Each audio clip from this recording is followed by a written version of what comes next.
tal? ¿Cómo están? Muy buenos días. Les damos la bienvenida ya a un nuevo capítulo de Estado Nacional. Esta mañana, domingo 21 de mayo, Día de las Glorias Navales, con alerta ambiental aquí en Santiago, y donde vamos a estar conversando, por supuesto, de algunos de los temas que han marcado la pauta política de esta semana. Hay varios temas que conversar, así que los invitamos ya a integrarse y les damos la bienvenida a cada uno de ustedes y a nuestros panelistas aquí en la mesa. ¿Cómo está? Francisco Vidal, Eduardo Zafirio, Carlos Maldonado, Cecilia Pérez. Feliz, ¿ah? Viene con una sonrisa distinta hoy día. La sonrisa no me la saca nadie.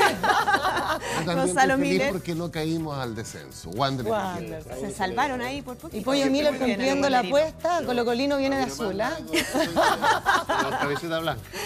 Muy bien. Tenemos hoy de invitada a la precandidata presidencial del Frente Amplio, Beatriz Sánchez. Va a estar conversando con nosotros en un ratito. Tenemos noticias aquí que vienen también hoy día importantes en los diarios. Vamos a hacer una pausa muy breve. Volvemos de inmediato y comenzamos ya con todo el análisis aquí en Estado Nacional.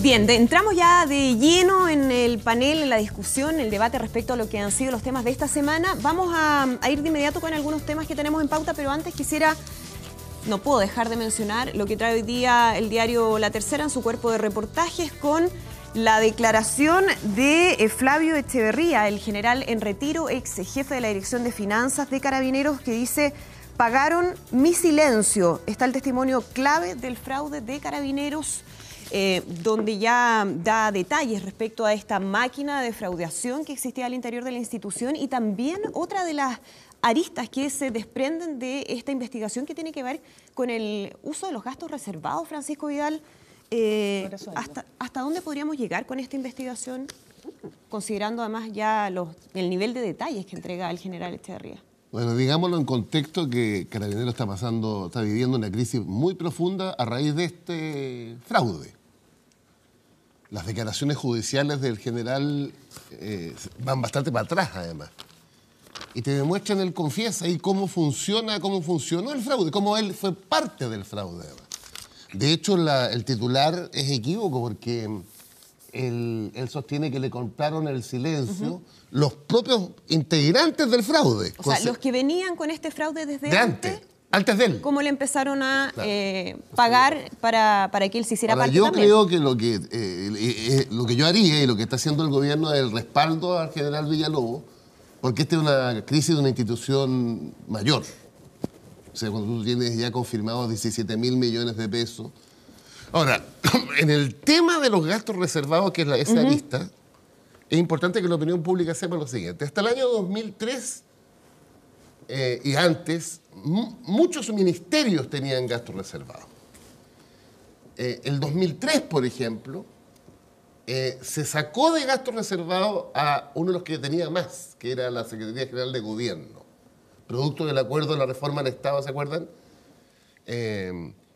Y siguieron teniendo gastos reservados la Presidencia de la República, el Ministerio de Interior y Seguridad Pública, la Cancillería, el Ministerio de Defensa Nacional y, obviamente, las 5 instituciones, 3 de la Fuerza Armada y 2 de orden. Hasta el 2003, el concepto de gasto reservado no tenía ninguna restricción, ni una. Podía ser utilizado bajo el criterio de quien lo administraba. De hecho, se pagaban sobresueldos también. Por ejemplo, obvio. Claro. A partir del 2003, el gasto reservado tiene 2 limitaciones. Tú no puedes pasar plata para campañas políticas y no puedes pagar sobresueldos. Esas son las 2 limitaciones objetivas. Entendiendo que el gasto reservado es en función de la naturaleza genérica de la institución. Claro, pero aquí, por ejemplo, lo que se detalla, y lo dice el mismo Flavio Echeverría, es que él contaba con 600 millones de pesos en moneda nacional que distribuía. La mitad se entregaba a la Dirección General de Inteligencia, a la DIPOLCAR, el 40% a los generales de la institución y el 10% que se destina a gastos varios. Y que en ese ítem, gastos varios, por ejemplo, se compraban los regalos de cumpleaños de miembros de la institución, de sus familiares. Se dice que incluso, y es parte de la investigación, no está comprobado, pero que se pagaba el matrimonio de un hijo de un general. ¿Esto es algo que realmente sorprende, Cecilia Pérez? ¿O es algo que...? Para cerrar, sí. El gasto reservado, por lo general, en el caso de Interior y Defensa, el criterio correcto es colocarlo una parte importante de él en materias de inteligencia y contrainteligencia. Ese es el sentido del gasto reservado. Y de gastos vinculados a la función que tú cumples. Pero es que en base a eso mismo, y vuelvo a la pregunta también para Cecilia o Gonzalo, cuando el mismo general Flavio Echeverría dice que los gastos reservados se están usando para objetivos distintos a los que tienen, al espíritu del gasto reservado. ¿Qué gravedad tiene esto? ¿Y qué pasa además con la responsabilidad de mando, cuando hay quienes consideran que el general director de Carabineros tendría que tomar, por ejemplo, una actitud como la de renunciar a su cargo? ¿Se debiera llegar tan allá? ¿Qué es lo que pasa con esa responsabilidad de mando? Una línea, sorprende y duele, porque no es repetitivo decir lo importante que es la institución de Carabineros de Chile en su historia tradicional republicana en nuestro país. Y lamentablemente cuando uno ve en esta semana donde un grupo de personas van hasta la Dirección General de Carabineros, no solamente a enfrentar a los carabineros que estaban ahí, sino que también a amedrentarlos, a tratar de ensañarse con ellos, tú llegas finalmente al resultado final que lo que aquí se está perdiendo es el respeto. Muchos carabineros te dicen en la calle que a pito de escopeta los tratan de ladrones, cuando ellos saben que no son parte de esta máquina de defraudar carabineros que estuvo bien focalizado a niveles más bien altos de la institución. Y en ese sentido yo creo que a Carabineros no solamente hay que respaldarlos por parte de la autoridad política para que exista una investigación total de transparencia hasta las últimas consecuencias, como se suele decir, sino que también en su tema de autoridad. Y ahí yo veo una falencia por parte del Ejecutivo, que hay apoyo hacia el director general de Carabineros, que es cercano sin duda a la presidenta Bachelet, que tenía un rol importante en la época en que se empiezan a mover los hilos de esta defraudación, era el general de inteligencia. Y si él no sabía esto, entonces ¿quién lo podía saber? Entonces uno dice, ok, que se le respalde. Yo tengo mi duda si debiese dar un paso al costado o esperar a que esto finalmente se resuelva. No veo en qué se gane en este minuto con que él renuncie, más bien cuando termine la investigación. Pero por otro lado, tengamos la misma fortaleza para fortalecer, defender públicamente a Carabineros en el sentido del respeto, en el sentido que no pueden ser vulnerados los derechos de la institución que tiene por objetivo el resguardo de la seguridad de cada uno de nosotros. Carlos Maldonado, y recogiendo la idea de Cecilia, que dice, bueno, por una parte está bien respaldar la autoridad del general director de Carabineros, pero también hay que sopesar o poner en la balanza cuál ha sido la responsabilidad en términos de lo que ha ocurrido o la falta de conocimiento sobre lo que pasó durante tantos años al interior de la institución. Sin duda, mira, primero el tema de los gastos reservados tiene la complejidad de que por definición están entregados, como decía Pancho, al criterio de la autoridad responsable. Y eso la verdad es que genera un riesgo permanente. Los gastos reservados cumplen una función de servir a los propósitos de la institución respectiva. Inteligencia, contrainteligencia, combate a la delincuencia, etc. Pero si no hay fiscalización, caemos en el riesgo permanente. La falta de fiscalización favorece conductas indebidas. Pero esa fiscalización debería incluir gastos reservados porque justamente... para allá voy. Yo creo la diferencia del resto de los gastos es esa, ¿no? Sí, yo creo que, ¿sabes qué? Las sociedades modernas basta ya de recursos, digamos, que se pueden manejar discrecionalmente sin rendirle cuenta a nadie. Tendrá que haber una unidad especializada, de alta responsabilidad, muy pequeña, digamos, pero con fuerza y con facultades, que fiscalice el uso de los gastos reservados. Yo creo que los gastos reservados, sí, la verdad es que se presta para cualquier cosa, porque si están ahí a libre disposición y la persona solo tiene que poner su firma en una planilla que ni siquiera detalla en qué se usaron, diciendo, se usaron bien. Es un certificado de buena inversión, es todo lo que uno firma. Claro, es una firma, digamos, que no tiene ninguna transparencia, ninguna responsabilidad, ninguna consecuencia, y se presta entonces, como estamos viendo en este caso, para malos usos. Yo creo que hay que hacer una modificación en la regulación del gasto reservado, quieras o no, es una costumbre muy antigua que yo creo que hoy en día no se justifica plenamente. Habrá áreas muy sensibles, como la defensa, en que tendrá que haber una regulación especial. No puede haber... interior, interior del Estado. Ahí hay un tema, ¿no? No puede haber libertad total. Mire, Carlos, cuando si dice... confiamos en el criterio de la persona que tiene a su cargo los gastos reservados, confiemos en el criterio de alguna unidad fiscalizadora Coincido. de la presidencia, de la Contraloría, alguien que fiscalice a quien los gasta. Carlos, no y se puede gastar libremente. eso podríamos decir que se aplica para todas las instituciones, ministerios, todos quienes tienen este ítem de gasto Pero puede reservado. existir Como una- dice, perdón, Francisco, como dice Carlos Yo creo como que dice Carlos Maldonado, yo creo que lo que se dice prestan Carlos- para cualquier cosa Sin los duda. gastos reservados. Yo creo que aquí, y él lo dijo bien, la poca transparencia, poca fiscalización, eso lleva al mal uso, sea en los ministerios, como ocurrió respecto del MOPGATE y las investigaciones sobre sobresueldo, sea hoy día Pero en hay un gasto Carabineros, reservado, sea MOPGATE. hoy día en Carabineros, existen, siempre que hay poca transparencia, aparece el mal uso. Eso es sinónimo. Entonces, decirle, bueno, respecto de Carabineros, concuerdo. Si aquí, ¿cuál es la lógica de que no existe una unidad interna de asuntos internos cuya única responsabilidad es velar por ese buen uso? Y ya cuando alguien tiene que rendirle a otro, yo no voy a hacer fe a ojos cerrados lo que está diciendo una persona que está siendo investigada y que está colaborando en función de obtener atenuantes. Lógico. No voy a hacerlo a ojos cerrados. Pero de lo que insinúa respecto al mal uso, yo me imagino que esa persona se hubiera tenido que ir ante otro a detallarle nomás, a detallarle, mire, el cumpleaños de tal, o el matrimonio de cual, la vergüenza habría sido ya un límite suficiente para que eso no hubiera operado. El tener que darle cuenta a un tercero, no a alguien que esté ahí en la misma interna, con superioridad y todo, sobre todo en organismos jerarquizados. A mí sí, y quiero sintonizar un poco con lo que dice Cecilia, cuando se habla de carabineros y lo mal que lo están pasando los carabineros de a pie, los carabineros que están en la calle, los que realmente están haciendo su trabajo, ¿no es cierto? Con el problema de esta cúpula, ¿no es cierto?, que estaba enquistada, ¿no es cierto?, ahí en la intendencia y que de alguna manera había capturado. Yo, en función de eso, yo dividiría esto en dos etapas, porque por respeto a esas mismas instituciones de carabineros, yo creo que lo que debiera estar en la cabeza del general Villalobos es que está bien, puede ser de que haya una etapa en que sea importante su conducción en la investigación, sí. Pero claramente que va a haber aquí una segunda etapa de renovación de carabineros, de renovación de sus cuadros, y yo creo que no es el hombre indicado para sacarla adelante. ¿Debería renunciar entonces el Yo general creo que Villalobos lo que tiene que por ver en qué momento deja él suficientemente encaminada hacia la verdad lo que pasó en Carabineros y lo que pasó con este grupo de personas, porque ya seamos rigurosos, no usemos la palabra Carabineros, un grupo de personas que estaba enquistado y se aprovechó de la institución, se aprovechó traicionando a su propia institución, a los primeros que traicionaron, no solo a todos los chilenos, ¿no es cierto?, que tienen confianza en Carabineros, sino que traicionan a su propia institución. Y yo creo que el mayor dolor está hacia el interior. Y sin duda que la mayor severidad para juzgar a aquellas personas que traicionaron a Carabineros va a venir desde el propio Carabinero. Así que yo esperaría que fuera desde dentro de la institución. Tendremos que llegar al general más joven, tendremos que llegar al coronel de mayor antigüedad, no sé.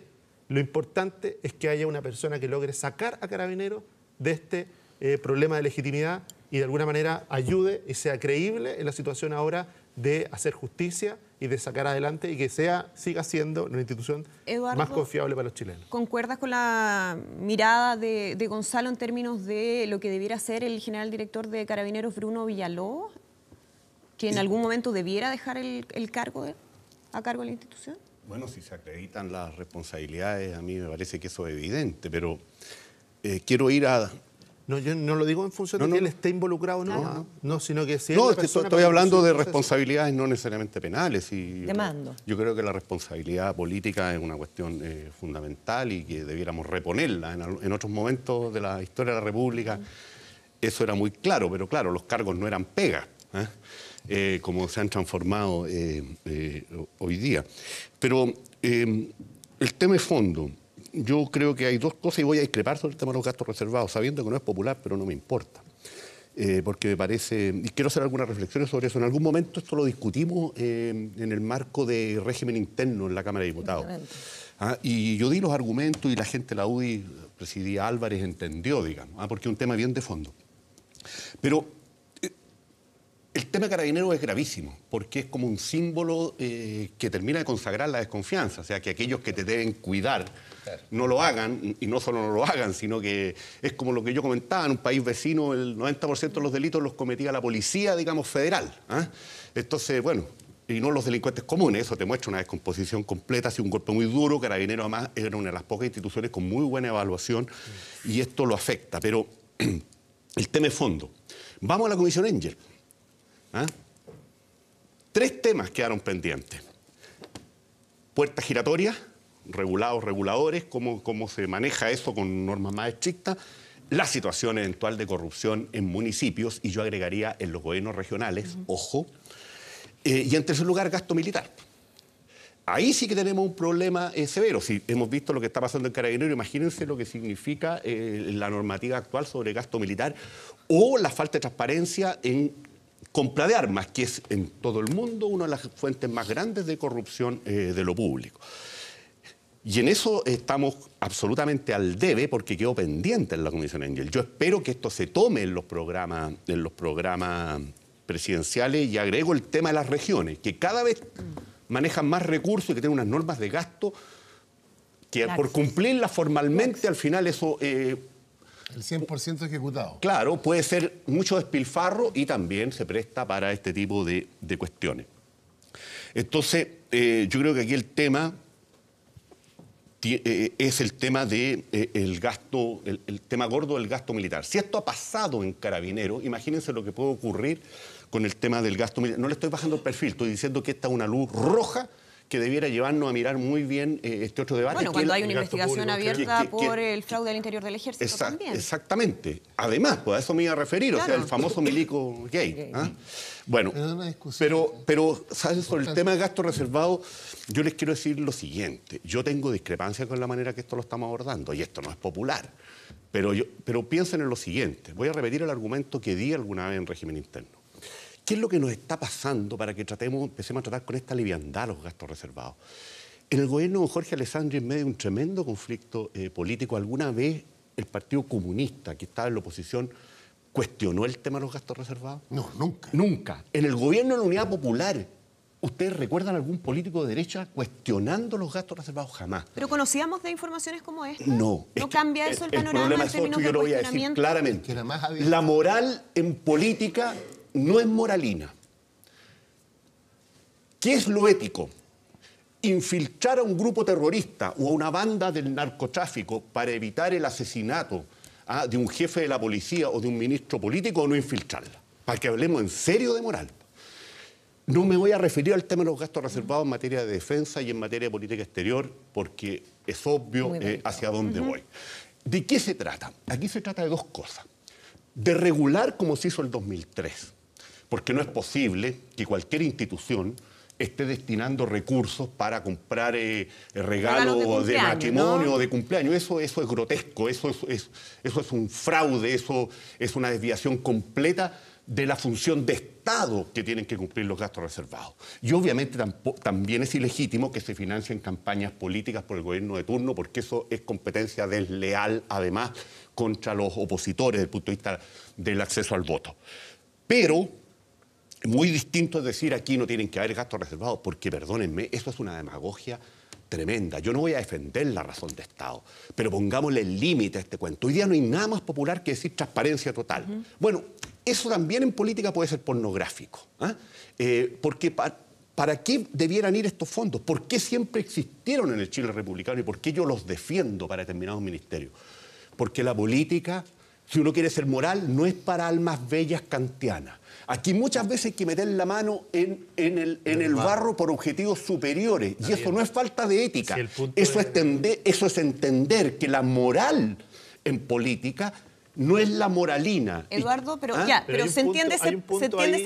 Pero no quiero entrar en detalle, Gonzalo, pero ¿de qué manera? Ya puse un ejemplo. ¿De qué manera se clarifica? En el ejemplo vamos a estar de acuerdo. Si el tema es de que si es incompatible el uso de los recursos en esa línea... Con un control. De inteligencia y seguridad, con... Eso es otra cosa. Hoy día no hay cero control, cero. Eso es otra cosa. Y debiera haber algún control. Sí. Y hay instituciones, y es cosa de mirar... Y lo más complicado no son los gastos reservados, sino que es la ley de gastos reservados. Es cosa de mirar en el mundo, no hay que ser muy original, hay cosas de mirar en el mundo donde sí se está combatiendo fuertemente el narcotráfico, ¿no es cierto? Mucho más que nosotros, que estamos en una etapa previa todavía, gracias a Dios, y que tienen que hacer uso de estos recursos, y lo hacen con fiscalización. Obvio, si nadie está pidiendo que salga el uso publicado en el diario oficial, el uso de los recursos con el detalle de las personas que recibieron cada peso. No, pero tampoco es lógico ni de sentido común mantener la opacidad total donde aquí se gasta y se firma una hoja y da lo mismo si fue para combatir el terrorismo, porque a renglón seguido viene el regalo de cumpleaños o viene el abuso. No tengo abuso discrepancia tipo, ninguna. O financiamiento de no tengo discrepancia ninguna en eso, pero creo, entonces vamos a llegar a un punto que debemos mostrar todos los matices que tiene la situación.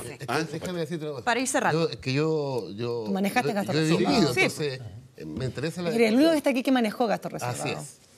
Son imprescindibles Obvio. para cualquier Estado en cualquier lugar del mundo, tanto en interior como en defensa.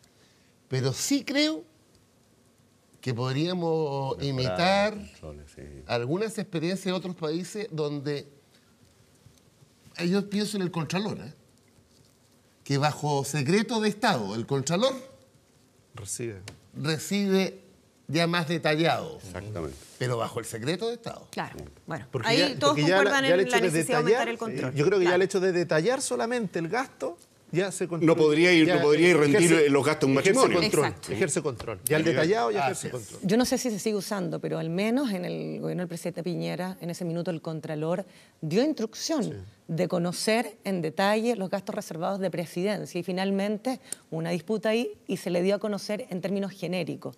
Uno pudiese ver hasta dónde esa facultad puede ir y si es la Contraloría Pero era todo el órgano, secreto. por eso digo, no, es que me parece muy bien, pero uno debe saber si es la Contraloría el órgano Bueno, o fiscalizador. invéntate otro. Yo pienso en el Contralor como... Yo tiendo a pensar que debiese ser un órgano independiente, no me hace daño a la que Contraloría. cualquiera sea- Pero interno, imagínate en Carabineros, habría dado supuestamente garantías de control un órgano interno en una institución jerarquizada, yo tengo No, mis dudas. tiene que ser externo. Tengo mis dudas. Tiene que ser externo. Ahí ya Y yo creo que la Contraloría es el lugar. Sí. hay acuerdo respecto a eso. Los quiero invitar a revisar Twitter. Vamos de inmediato a revisar un Twitter que escribió la presidenta Michelle Bachelet a fines de esta semana, cuando estaba de visita en la región del Biobío, y ella escribe: cuando visito regiones como hoy acá en Biobío y veo lo que hemos avanzado, confirmo que valió mucho volver a Chile para ser presidenta, la misma línea de lo que habían sido sus declaraciones ahí en la región del Biobío, donde ella dijo en la inauguración de una sala cuna, un jardín infantil, el saber que estos chiquititos van a poder tener un futuro mejor gracias a que creemos en la educación inicial, en la educación parvularia, que puedan ser una gran diferencia junto a un conjunto de otras cosas, es lo que a uno le dice, pucha, que valió la pena volver a Chile para ser presidenta.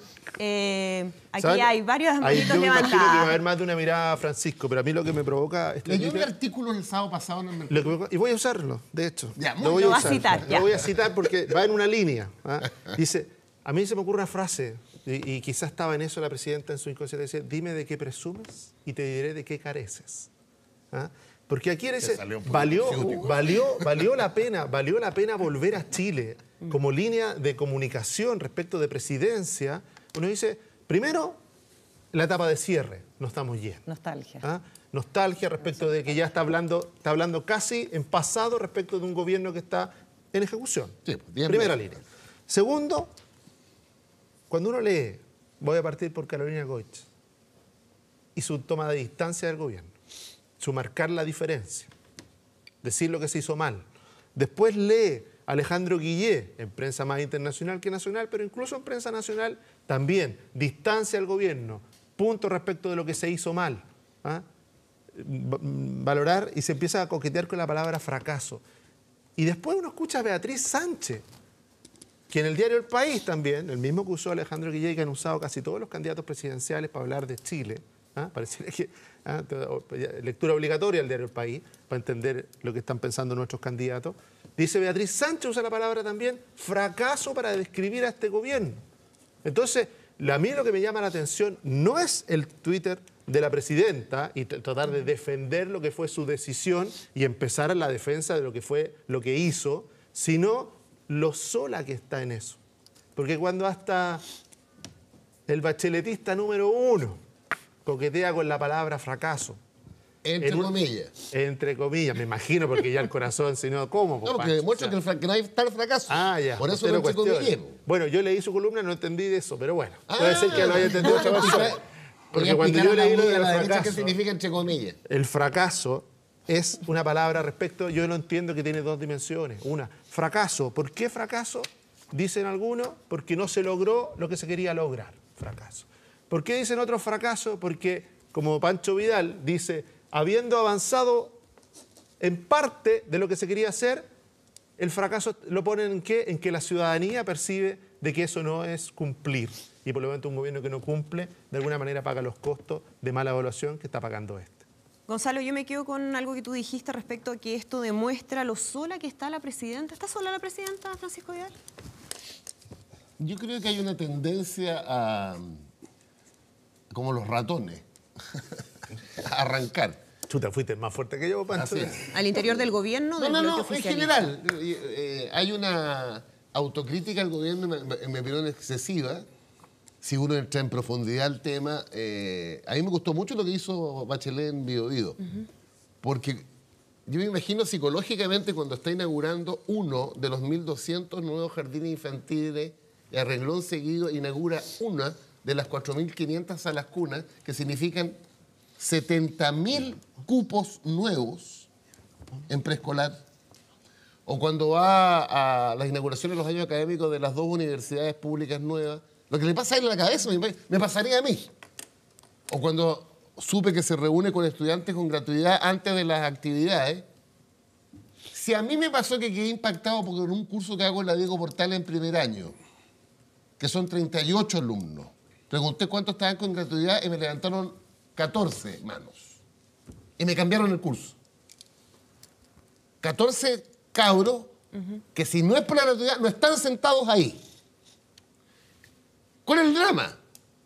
Que eso, por 1000 razones que habría que analizarla, no se ve. Pero volviendo a la frase de la presidenta Bachelet, de que fue bueno volver a Chile, ¿qué es lo que hay detrás de esa frase? ¿Qué es lo que demuestra finalmente? ¿Una nueva estrategia también de la presidenta en términos comunicacionales? Si no va para estrategia, es una expresión de sinceridad en el sentido de Sí, pero lo dijo en esa actividad, lo escribió a través del Twitter, se está poniendo énfasis en Hay eso. una línea. Es que, como se ha insistido en que valió la pena o no, con un 20, 25, 28% de aprobación y un 60, 60... Yo creo que ella, en la medida que el gobierno cosecha lo que sembró, va viendo que, en mi opinión, valió la pena. Carlos Maldonado, Sí, yo creo que ya... ¿hay ratones que salieron arrancando, como dice Francisco Vidal? Yo espero que no. Yo creo que lo que hay es un gobierno que a ver, mira, digamos las cosas por su nombre. No es fácil la frase, Pancho Vidal. No, pero es que No es fácil. Pancho se pasa de entusiasmo con su frase a veces. No siempre. Es un gran comunicador. Siempre. Mira, ¿sabes lo que pasa? La frase de la presidenta refleja su convicción. Ella dice, valió la pena volver porque el Chile en que yo creo, el Chile que yo quiero contribuir a crear, a modernizar, a democratizar, a ser más justo y más igualitario, se está construyendo. Y esa convicción ella la tiene profundamente y yo valoro y le aplaudo la frase que he dicho porque ella tiene esa convicción. Volvió para eso. Y ha impulsado reformas estructurales que no se habían impulsado antes. Ahora, ¿cuál es el problema? ¿Cuál es el problema? Que genera esta desafección, que genera algunas críticas, que genera estas dudas, estos cuestionamientos. Que políticamente un gobierno con profundo énfasis transformador y que apunta en la dirección correcta en cuanto a la educación, en cuanto a la reforma laboral, en cuanto a una constitución democrática, etcétera, se enajenó gran parte del apoyo popular durante el transcurso de su gobierno. Ha fallado la conducción política, en mi opinión. La política también consiste en mantener la adhesión, en mantener la convicción, en mantener el apoyo de la gente. Las reformas es muy difícil que se consoliden si la ciudadanía no las apoya. Ahora, yo quiero agregar otra frase de esta... Lo estamos viviendo ahora. Yo quiero agregar otra declaración de la presidenta Bachelet, que dijo que sobre subsidios habitacionales, al llegar al gobierno había un número muy importante de papelitos, subsidios de papel, pero que no tenían ninguna representación real. Cecilia Pérez. No, eso entra en pleno Explícate bien debate, eso. en pleno debate del tema presidencial, y eso no es real, es una frase comprada al principio del gobierno de ella misma. Si es cosa de ver los temas de la reconstrucción y las más de 200.000 viviendas que se construyeron. Ya quisiera la gente de Chañaral, donde solamente había que reconstruir 1.000, no estar en 61 casas reconstruidas en este gobierno. Entonces yo quisiera volver a lo que tú decías. Yo voy a discrepar de lo que se ha dicho acá, en esa frase y en esa lectura que uno pudiese tratar de entender de la presidenta Michelle Bachelet y desde el sentido común, porque cada vez me convenzo más que si uno se sale de la burbuja política y entra al sentido común de lo que ven los chilenos, es decir, que la presidenta no se cree esa frase. No valió la pena volver teniendo más de un 60% de aprobación en un minuto en que ella podía hacer lo que quería con la nueva mayoría. La nueva mayoría se armó para Michelle Bachelet. La nueva mayoría se armó sin la dirigencia de primer plano para mostrar un discurso hacia la ciudadanía. La presidenta Michelle Bachelet podía poner los vetos, las censuras que quisiera, y los partidos políticos de la nueva mayoría tenían que bailar esa música, porque ella era la que determinaba si ustedes volvían al gobierno o no volvían al gobierno. No había otra figura que garantizaba eso. Cuando uno ve lo que ha ido pasando, incluso desde las reformas, y comprueba que 7 de cada 10 chilenos encuentran que están mal diseñadas, mal implementadas, que ha sido un retroceso, estancamiento, como ustedes lo quieran ver, la presidenta desde el sentido común no puede creer que valió la pena volver a Chile. Lo que ella sí puede pensar es que volví a Chile con todos ustedes, y ustedes me abandonaron. Me abandonó la democracia cristiana, me abandonó el Partido Socialista, me abandonó el PPD. Van quedando ciertas personas como Pancho Vidal que la reivindican. Pero hoy día la presidenta está sola, sí. Y hoy día yo creo que ella no cree que valió la pena volver a Chile. Otro de los temas que ha marcado la pauta esta semana. Tenemos que ir rápidamente a la pausa. Yo sé, faltan muchas otras cosas, pero vamos a ir a una pausa rápido y ya volvemos. Está nuestra invitada esperando ya para ingresar al panel de Estado Nacional, la precandidata presidencial del Frente Amplio, Beatriz Sánchez, así que volvemos con eso y mucho más.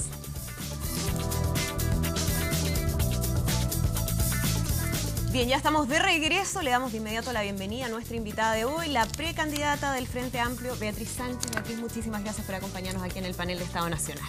Hola, ¿cómo están? Hola, hola. Me siento como cuando estaba en la radio y tenía paneles diversos. Esa es la idea, ¿no? Que tengamos una interesante conversación. Y vamos a partir, Beatriz, con lo que conocimos hace algunos días de la hoja de ruta, de lo que serían los ejes programáticos de su campaña. Sí. Sabemos lo que no quiere. Sabemos que no quiere AFP, sabemos que no quiere CAE, sabemos que no quiere ISAPRE. ¿Qué es lo que quiere? ¿Cuándo vamos a conocer ya las contrapropuestas respecto a lo que existe actualmente? Bueno, la hoja de ruta, y así le pusimos con un sentido, porque marca un camino, esa es la idea. Está bien claro la visión de país que tenemos y que básicamente tiene 3 ejes que son bien fundamentales. Uno tiene que ver con una democracia real, con una democracia mucho más participativa, que las personas sientan que nosotros, los chilenos, las chilenas, sintamos que somos parte de las decisiones que se toman. No hoy día que está absolutamente concentrado el poder y parece que la política no nos tocara. El segundo eje tiene que ver con derechos sociales. Derechos sociales para desmercantilizar lo que hoy día es nuestra vida, que es completamente mercantil. ¿En qué? ¿En qué aspectos? Algunos que son bien vitales, porque esto no es en todos los aspectos, sino en salud, en educación, en vivienda, en pensiones. Y el tercer eje es un modelo de desarrollo distinto. Un modelo donde no seamos presa permanentemente de esta inseguridad que existe, donde hoy día está concentrada la economía, donde somos básicamente extractivistas y tenemos que agregar valor agregado. Solo para terminar, es un modelo de desarrollo que involucra a todas las personas. Y pongo un ejemplo. Ayer justo estuve en Tiltil, que creo que es una localidad que queda aquí en la región metropolitana, es una comuna en la región metropolitana que creo que muestra el paradigma de lo que es este modelo de desarrollo. Ellos no se sienten escuchados y no solamente eso, en una comuna en la región metropolitana hay 2 relaves mineros, hay un enorme vertedero de los más grandes del país, hay también criaderos de chancho que son enormes, hay afectación a todos los vecinos por una serie de industrias que tienen aguas andinas para purificar el agua y trabaja con los lodos en ese lugar, y hoy día quieren instalar un nuevo vertedero ahora de desechos tóxicos.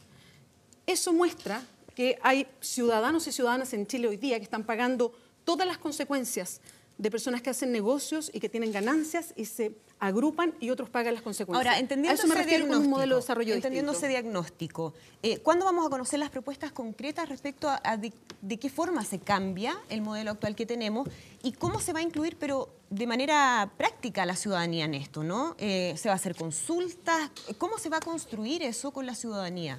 Bueno, también en la hoja de ruta hay varias formas que nosotros vamos diseñando y poniendo, ojo, a disposición del Frente Amplio, porque eso nos interesa mucho, en el sentido de que buscamos además que la ciudadanía sea parte del programa de gobierno del Frente Amplio. Y es por eso que ya en más de 80 comunas ha habido más de 200 reuniones para elaborar un programa participativo. Y esto es parte de lo que nosotros agregamos a ese programa que estará en agosto no solamente completo, con todos los detalles, sino sustentado jurídicamente y también financieramente, también económicamente, porque hay un grupo hoy día grande de profesionales que está trabajando para dar ese sustento jurídico de políticas públicas directas y además el financiamiento completo, de dónde se va a sacar la plata y cuánto cuesta el programa, para decirlo bien en sencillo. Eso es lo primero. ¿Cómo se avanza? Y también aparece en la hoja de ruta. Bueno, cuando hablamos de un modelo de desarrollo distinto, entendemos que hay que dar más valor agregado, entendemos que hay que buscar que la economía sea más democrática, hay que repartir poder en la economía. Se puede ser a través de un Estado emprendedor. También tenemos la idea de trabajar con muchos de los empresarios emprendedores que hay en Chile que sí quieren cambios, que sí quieren una forma distinta de dar valor agregado, que quieren dar trabajos que sean sustentables, que sean mejor pagados, que tengan una comunicación distinta con el medio ambiente, sean más bien de largo plazo y no de corto plazo. Y respecto a la democracia, bueno, para nosotros es fundamental una asamblea constituyente, una constitución nueva, que nosotros, los chilenos y chilenas, elaboremos una nueva constitución. ¿Y cómo garantizar que esa voz que va a ser recogida a través de estos mecanismos es realmente representativa de la mayoría de los chilenos y además que es realmente lo mejor para Chile? ¿Necesariamente siempre la voz de la calle va a ser lo mejor para Chile? Creo que hay una mirada algo despreciativa de hablar de la voz de la calle de esta manera. Mira, yo he estado recorriendo hartas comunas del país. Hacemos conversatorios abiertos con los ciudadanos en cualquier parte, preguntas, respuestas, donde vamos a escuchar, pero también a proponer, a trabajar en conjunto. Y lo interesante es que esta voz de la calle de la que se habla, que yo no desprecio, o la voz de los chilenos y chilenas, preferiría decir, no solamente plantea sobre la mesa sus demandas, que hay muchas y varias las hemos encontrado, sino que además proponen vías de solución. Cuando estábamos en Tiltil, ellos tienen bien claro lo que se puede hacer. No es solamente demandar y decir, mira, esto tiene que cambiar, sino que ellos dicen, esto tiene que cambiar y tenemos ideas, lo hemos trabajado. Las distintas organizaciones sociales lo trabajan, tienen proyectos para poner sobre la mesa. Por eso digo que hay una mirada un poco despreciativa de la calle, porque no solamente saben que hay un problema, sino que además tienen las vías de solución y las proponen. Y otra cosa muy importante, los chilenos y las chilenas tienen paciencia. O sea, ellos dicen, sabemos que este no es un cambio inmediato, pero en algún momento tenemos que empezar a cambiar. ¿Se busca la gradualidad en ese sentido? A ver, creo que la palabra gradualidad tiene una carga hoy día a propósito de lo que ha pasado con la nueva mayoría, pero yo preferiría decir que estos son cambios y por eso el nombre tiene un sentido, hoja de ruta, porque es un cambio que tiene un camino, que no es inmediato, pero es un camino que se va haciendo sin retorno. No es avanzar para volver a retroceder, sino avanzar para ir dejando puestos con proyectos de ley un camino para no retroceder, pero cambiando a Chile, al Chile que hoy día vivimos. Ahora, Beatriz, si la ciudadanía quiere algo distinto a lo que son las ideas del Frente Amplio o de Revolución Democrática o de usted misma, ¿de todas maneras están dispuestos a avanzar en ese sentido? Es decir, ¿podría haber ahí una diferencia respecto a lo que la ciudadanía quiere y las ideas que tienen ustedes? Bueno, de hecho nosotros lo planteamos como parte de las propuestas para elaborar junto a todos los chilenos y chilenas que se sientan frente amplistas, porque la conversación para un programa participativo no reduce esta participación solo a las orgánicas que son parte del Frente Amplio, sino a distintas personas que se sientan frente amplistas o quieren participar de un programa participativo.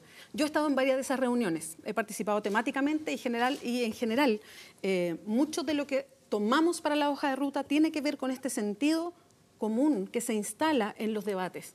Entonces, y ahí me he dado cuenta y me he encontrado con mucha gente que no es de las orgánicas, que quiere acercarse porque le parece que ya son mayores, ya podemos tener esa capacidad de decisión y de instalar ideas sobre la mesa y propuestas. Y varios de ellos no son de ninguna orgánica del Frente Amplio, pero se sienten inspirados y cercanos a poder elaborar algo que venga desde la ciudadanía. Vamos a incorporar las preguntas de nuestros panelistas, Francisco Vidal y Cecilia Pérez. Voy a ir a la política, ¿ya? Pero requiere una definición previa mía, que da lo mismo, pero la mía. A proclamar. Dará tanto lo mismo, digo yo. Yo estoy tan consciente de lo mal que le haría a Chile volver a la derecha, usando las palabras de Lago, al mercantilismo extremo y al conservadurismo total, que creo que hay una responsabilidad enorme en lo que hoy día para mí son los 4 candidatos, por así decirlo, no de derecha. Goich, Guillé, tú, incluso el Marco Enrique Dominami. Tengo una experiencia atroz, lo que nos pasó en el 2009. en que en primera vuelta fuimos el 55% y en la segunda vuelta ganó la derecha. Porque hicimos una campaña que no tuvo en consideración nunca la lógica de la segunda vuelta. Entonces mi definición es, mi candidato es Guillé y estoy trabajando para que él te gane. Sin embargo, si Carola Goich pasa a la segunda vuelta, voy a trabajar y votar por Carola Goich. Si tú pasas a la segunda vuelta, voy a trabajar por ti y votar por ti. Muchas gracias por eso. Esa conducta, Y sin conocer programa ni nada, sí, es un apoyo cualquier cosa, personal, generoso. menos la Hay derecha. hoja de ruta, hay hoja de ruta. Cualquier cosa. Esa predisposición, ¿cómo la sientes tú? ¿Cómo la recibo, Así es. esa idea? Sí, recíproca. Bueno, No estoy no, en ningún contrato aquí. se pues. recibe. Es la lógica que quiero. Sí, yo entiendo esa lógica y por supuesto que en el Frente Amplio no estamos cerrando las puertas a nada, pero lo que sí yo quiero dejar sobre la mesa es que hoy día nosotros en el Frente Amplio no estamos trabajando haciendo el cálculo de quién va a salir para nosotros hacer este acuerdo o el otro. Hoy día nosotros estamos trabajando para poner esta idea sobre la mesa, para tomar el sentido común que tienen los chilenos y chilenas para elaborar este programa.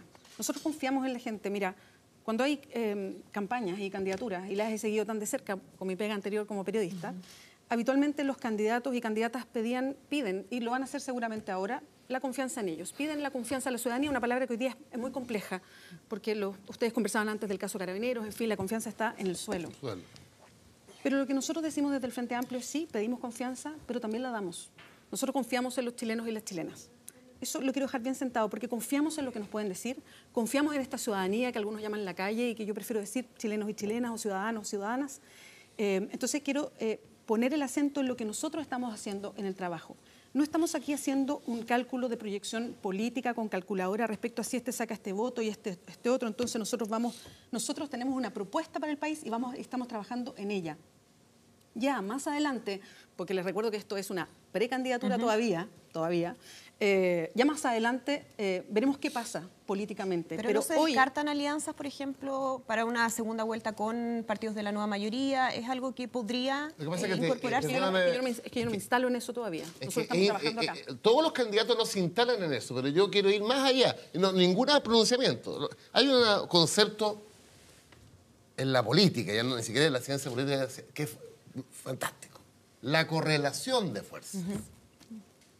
Y en Chile de hoy, la correlación de fuerzas para impedir que vuelva el mercantilismo, el lucro, el copago... Los bárbaros. Los bárbaros golpeando las puertas de Chile. Los cómplices pasivos, lo que ustedes quieran. ¿Ya?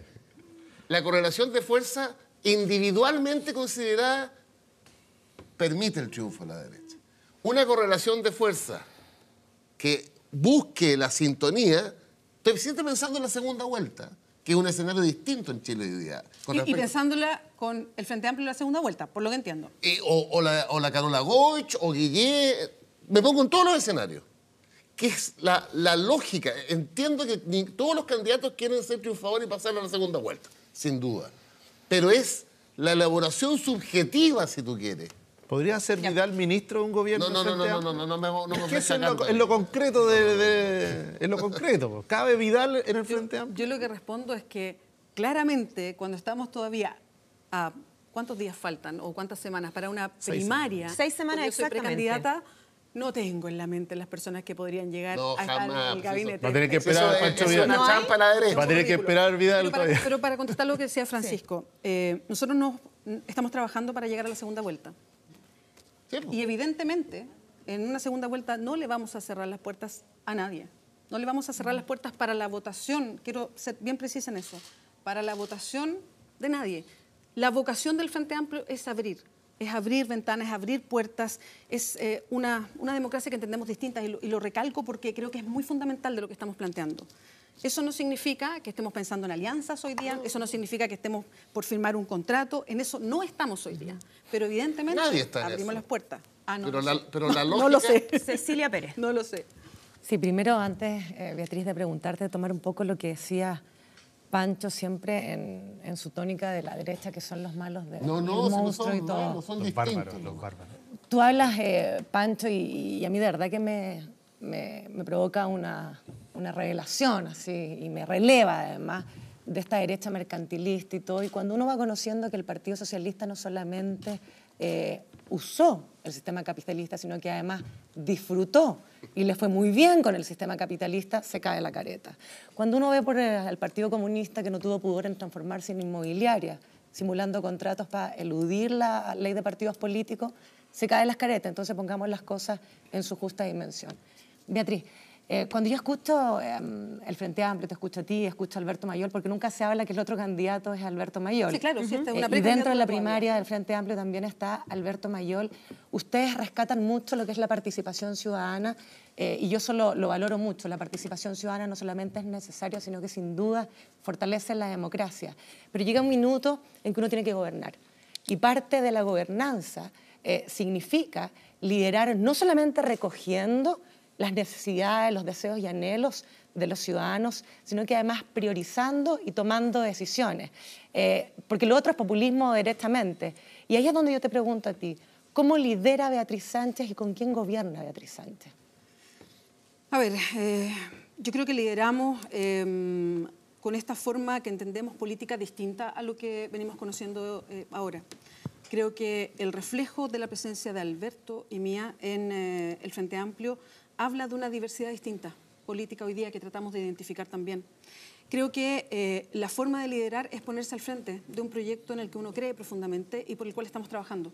Hay mucha gente que está trabajando hoy día, un número amplio de profesionales que encabeza Nicolás Grau, que encabeza Claudia Sangüesa, para ir tomando estas posiciones que tiene la ciudadanía e ir instalándonos en un programa. Tendremos un programa que va a recoger mucho de la hoja de ruta que hemos presentado en esta precandidatura. Y gobernar se trata de eso. Nosotros buscamos el gobierno porque tengo la capacidad para liderar un proyecto como el del Frente Amplio. Por eso estoy acá, por eso estoy conversando con ustedes. En eso no hay duda. La gobernabilidad, además, o la gobernanza, y por eso intentamos hacer esta conexión tan derecha con la ciudadanía. Hoy día se pone bien en cuestión cuando solo un 32% de los chilenos vota. ¿Hasta qué momento esperamos de votación de los chilenos y chilenas para sentirse parte de un proyecto?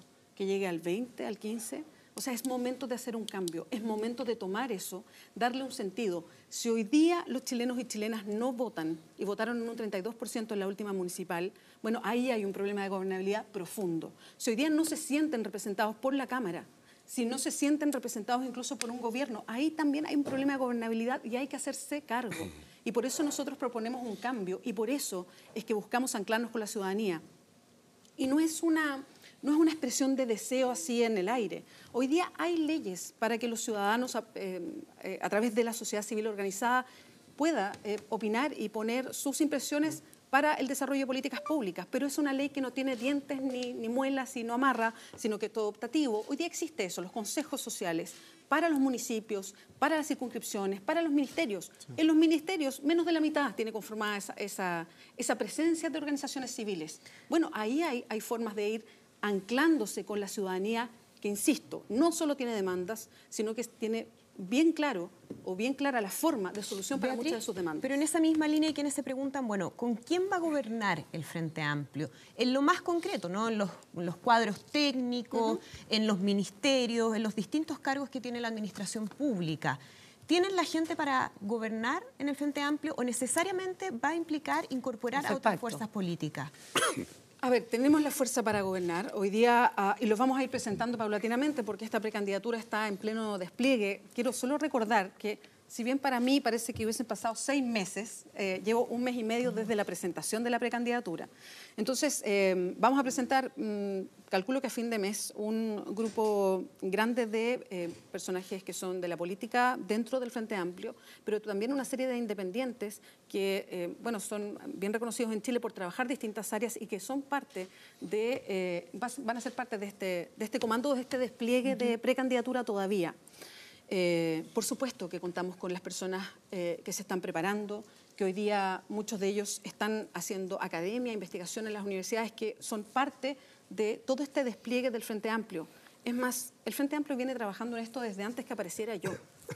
O sea, este no es un trabajo que parte hace 1 mes y medio, desde hace mucho. O sea, sería imposible haber tenido esta hoja de ruta si lo hubiésemos pensado en 2 semanas.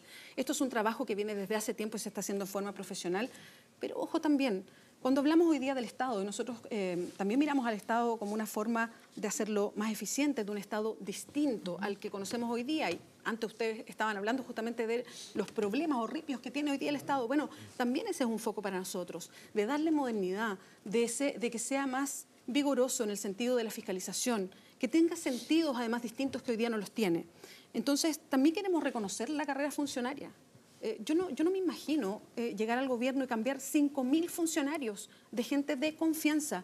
No, a mí me gustaría valorar la carrera funcionaria, que las personas que llegan... ¿Independiente de sus ideas políticas? Por supuesto, que estén los mejores ahí, que tengan la garantía en el Estado de entrar a desarrollar una carrera y que puedan llegar a puestos directivos. Evidentemente hay personas de confianza, pero mi intención, mi deseo desde esta precandidatura nos gustaría que fueran mucho menos los funcionarios de confianza, que fueran mucho más los de carrera, fortalecer lo que pasa en el aparato público y, ojo, también transformarlo en un Estado que sea un buen empleador, porque la cantidad de personas hoy día a contrata o boleteando y que son los que ejecutan políticas públicas es alta. Gonzalo Miller y Carlos Maldonado. Sí, estaba escuchando a Beatriz, también me tocó leerla, pero tuviste una entrevista, yo creo que importante, en el diario El País. Como la primera entrevista así más de política de fondo. Yo la leí la tercera. Como una semana. Sí, ayer era la tercera. Y primero, yo no voy a caer en el ninguneo que he escuchado esto de que la candidata a la novedad. Así como que en el fondo Beatriz Sánchez es la nueva, el sabor del mes, y eso es lo que explica dónde está. No voy a caer en ese ninguneo proviene de la nueva mayoría que siente una amenaza respecto de tu candidatura. Ese ninguneo proviene, son palabras no mías, son de Ernesto Velasco, son palabras del presidente del Partido Radical, que es el partido que le da soporte. Bien. Va a tener trabajo Vidal, porque no todos están mirando igual que usted, con la misma distancia y ecuanimidad. No, yo comprometido a Concho, ¿sabes qué distancia, güey? Por eso, no todos están igual en su misma parada. Pero yo no quiero caer en ese error, ni en el marquito de lo que fue antes el Partido Socialista respecto a lo que fue Marco Enrique, pero sí a conversar sobre la novedad, porque Beatriz Sánchez votó por Marco Enrique, votó por Bachelet, parte importante del Frente Amplio. Voté por, solo para aclarar. Lo dijiste tú, ¿no? Eso Sí, en la última elección. pero solo en la última no, en la anterior. Primer gobierno. Voté por... espérate que se me confunde. ¿Votaste por Marco Enrique? ¿Lo contaste en la radio? Voté por Marco Enrique, pero las dos veces. Las dos veces. Las dos veces. ¿Y en la segunda vuelta por Bachelet? ¿En la última elección? Sí. En la última Eso elección fue lo que No, en la primera votó por Bachelet en segunda vuelta, en la segunda no votó por Bachelet en segunda vuelta. ¿No votaste por Bachelet en segunda ¿Y vuelta? por qué tú sabes tanto, Pancho? Porque lo comentamos en una radio, estuvimos Fue charlando paralelismo juntos. mucho tiempo. Está O bien, sea, fuiste parte está de la bien. abstención, que frente a Bachelet dijo... No, yo voto nulo, yo siempre voy a votar. Ya. Fuiste a votar y votaste en nulo. Ya. Dibujó un instrumento. Corregido ese dato. Hay parte del Frente Amplio que trabajó en el programa de Bachelet, me llama la atención, Claudia Sangüesa, fue parte importante del programa de Bachelet 2013, del poco el programa que hemos visto desplegado durante estos 4 años, y Revolución Democrática estuvo, no en parte, estuvo en el corazón de la reforma educacional, prácticamente manejó durante más de 2 años el Ministerio de Educación, y resulta que es una de las reformas que enfrenta el mayor rechazo. Entonces, cuando uno dice, y tú te despachaste una frase, que a veces las pequeñas frases no resumen el sentimiento completo, pero tú dijiste, este gobierno fracasó. Bachelet fracasó. Y fracasó, entiendo, en un sentido de no ir más lejos de lo que debería o no haber terminado en cumplir. Pero no hay autocrítica en Revolución Democrática, que es parte del Frente Amplio y es parte de los que soportan directamente tu candidatura, no la de Mayol, de decir de que ellos algo tocan en ese fracaso, porque si finalmente ellos implementaron su programa, implementaron parte de lo que era su visión, específicamente en el Ministerio de Educación, no podrán lavarse las manos y decir ahora, mire, este fracaso de Bachelet, este fracaso de la nueva mayoría, como que nosotros no tuviéramos arte ni parte. Entonces yo sé que para una candidata, pero es parte de lo que tú dices, y cuando se habla de gobernabilidad, se habla, no, hay, para aclarar una pequeña confusión, creo yo, gobernabilidad no es que tenga una evaluación positiva de la ciudadanía al gobierno. Gobernabilidad es como incluso cuando es negativa, como en este gobierno, muy negativa, más del 60%, es capaz de gobernar. ¿Por qué? Porque tiene partido, porque tiene parlamentarios comprometidos, y que cuando el viento está en contra es capaz de avanzar en lo que puede, pero es capaz de darle cierto sentido de gobierno al país. A eso se refiere la gobernabilidad. No tiene que ver con que el gobierno necesariamente sea bien evaluado. Entonces, la pregunta. ¿qué pasa con el Frente Amplio? ¿Qué pasa con el Frente Amplio cuando parte importante del Frente Amplio fue parte de la nueva mayoría? ¿Se puede hablar desde afuera de fracaso con tanta libertad? El Frente Amplio hoy día son 12 orgánicas distintas y Revolución Democrática es una. O sea, a decir que el Frente Amplio estuvo en el gobierno de Bachelet creo que es arriesgar mucho porque estamos hablando de un Revolución Democrática partido. es la que lo habilita a hacer primarias, si no, no habría primarias. Sí, claro, pero hay otros partidos dentro de la orgánica. Solamente me refiero a eso, de decir el Frente Amplio ya gobernó o gobernó con Michelle Bachelet, creo que es algo que no se ajusta a la realidad. No es así. Pero quiero entrar a otra cosa y el porqué de esa frase a propósito del fracaso. Y Francisco Vidal es testigo. Yo no voté por Michelle Bachelet, pero a mí me hicieron mucha ilusión las reformas que planteó Michelle Bachelet en el programa, que además yo sí leí, no como algunos de la nueva mayoría que no lo leyeron. Me hacían mucha ilusión muchas de las reformas que se plantearon. Me hacía ilusión porque había cambios estructurales en áreas que yo creo que hay que hacer cambios estructurales, en educación, por ejemplo, a propósito que tocamos ese tema. Y no me cabe la menor duda que dentro de Revolución Democrática la inspiración para participar era la misma, la ilusión por un programa que se iba a desarrollar de cierta manera y que no se desarrolló de cierta manera. Que finalmente, y ahí está mi frase del fracaso, se presentó un programa, hubo un compromiso de una presidenta en ese entonces, de una candidata, y finalmente las reformas no se cumplieron, no se pudo avanzar. ¿Y por qué no se cumplieron esas promesas de reforma? Solo para terminar el punto de Gonzalo Miller. Entonces no me cabe la menor duda que las personas que pudieron trabajar desde Revolución Democrática ahí entendían lo mismo, también les ilusionaban los cambios. Y quiero decir que ellos hoy día no están en el ministerio. La Claudia Sangüesa, de hecho, es una de las jefas programáticas de esta precandidatura. Yo me fui la Bachelet. Sí, por supuesto, pero a eso voy. Yo también me ilusioné, pese a que yo no había votado, yo también me ilusioné con las propuestas de Michelle Bachelet. Me parecían que eran las adecuadas. Y resultó que no se transformaron en los proyectos que originalmente se propusieron. Por eso yo hablo de fracaso. Pero también yo digo que aquí hay un fracaso político. No es un fracaso que, sí, de la nueva mayoría, pero también de Chile Vamos. Hay un fracaso político respecto a cómo se avanza en un país. Hay un fracaso político, además, con lo que pasa con la ciudadanía. Y yo entiendo lo que dice Gonzalo respecto a que la ciudadanía, no es que las encuestas midan la gobernabilidad, estoy totalmente de acuerdo, pero no es un fracaso cuando la ciudadanía no adhiere y adhiere minoritariamente a lo que se está haciendo desde un gobierno. No hay ahí un problema profundo de cómo se entiende esta democracia y cómo además se está evaluando la política. Porque ¿para qué es la política? La política es la discusión para ponernos de acuerdo en lo que queremos de país, en el sueño que tenemos. Y cuando las personas mayoritariamente en Chile, y lo dicen, y ahí vuelvo a las encuestas, dicen que entienden que la política ni siquiera los alcanza, bueno, no hay un fracaso profundo ahí de los que están hoy día en distintas institucionalidades de gobierno, porque, perdón, una cosa es la presidencia, otra cosa también lo que pasa en el Parlamento. Es que vuelvo, perdón, Beatriz, a la pregunta respecto al fracaso de las reformas de la presidenta Michelle Bachelet, porque ustedes desde el Frente Amplio están impulsando una agenda de reformas más profunda que la que impulsó la presidenta Michelle Bachelet. Ella no pudo avanzar con esa agenda de reformas. ¿Por qué el Frente Amplio sí podría hacerlo? A ver, ella no pudo avanzar en las reformas, pese a que tenía mayoría en las dos cámaras. Y eso es bien importante decirlo a propósito de esta sensación de que con los diputados y los senadores uno puede avanzar. Bueno, ella no pudo avanzar y tenía mayoría. Mucha de la oposición a sus reformas, y quedó bien claro, venían no solo de Chile Vamos, que se instaló contrario a las reformas totalmente, sino de la propia nueva mayoría, que no estaba de acuerdo con las reformas. Ahí es parte de el no poder, desde la propia coalición, haber operado sin la convicción necesaria para llegar a puerto con esas reformas. Creo que hoy día un elemento clave es tener una bancada parlamentaria efectivamente del Frente Amplio. Yo no sé si alguna coalición política hoy día puede proyectar que va a tener mayoría en el Parlamento.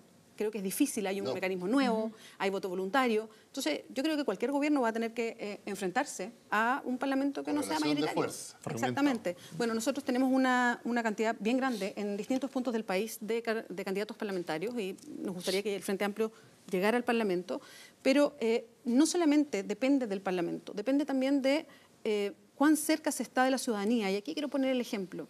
Lo que hizo Michelle Bachelet es escuchar efectivamente lo que venía desde la ciudadanía, lo toma en un programa y después a los distintos actores sociales les dice: quédense acá, nosotros gobernamos. Y pasó lo que pasó.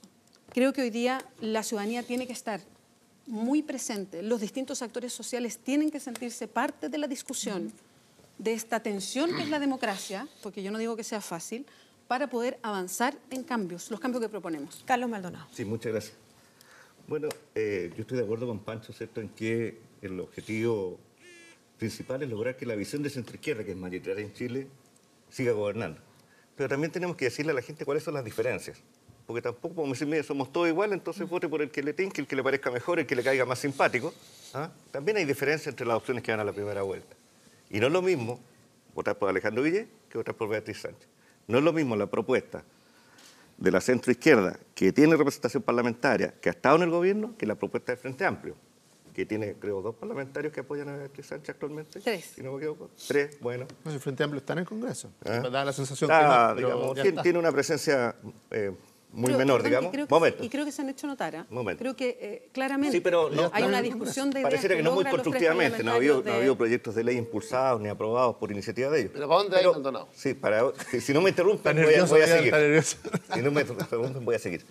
Yo creo que tenemos que decirle a la gente la realidad. Hay una visión utópica, una visión refundacional que está Perdón, internada por el Frente ¿cuál es Amplio. la utópica? Ah, La utópica de querer gobernar, lo ha dicho aquí Beatriz, que el Parlamento, bueno, ahí se verá, tal vez llegue el Frente Amplio al Parlamento, tal vez, o sea, quien llegará a la moneda, y a lo mejor llegan al Parlamento. ¿Cómo se gobierna en un país en democracia, donde las leyes se aprueban por el Parlamento, que son representantes elegidos por la ciudadanía? Porque tú hablas mucho de ciudadanía, estamos de acuerdo, es muy importante, tenemos que reconectar la política con la ciudadanía, pero los parlamentarios lo dirige la ciudadanía, o creemos en otro tipo de democracia. La democracia fundamental se basa en la elección de un presidente por la ciudadanía y en la elección de parlamentarios por la ciudadanía. Esos parlamentarios legislan junto con el gobierno y ellos permiten llevar a la práctica las reformas, manteniendo la comunicación con la ciudadanía, pero sin saltarse al Parlamento. Es de la esencia de la democracia. En el nuevo Parlamento va a haber 155 diputados, 155. 50 senadores.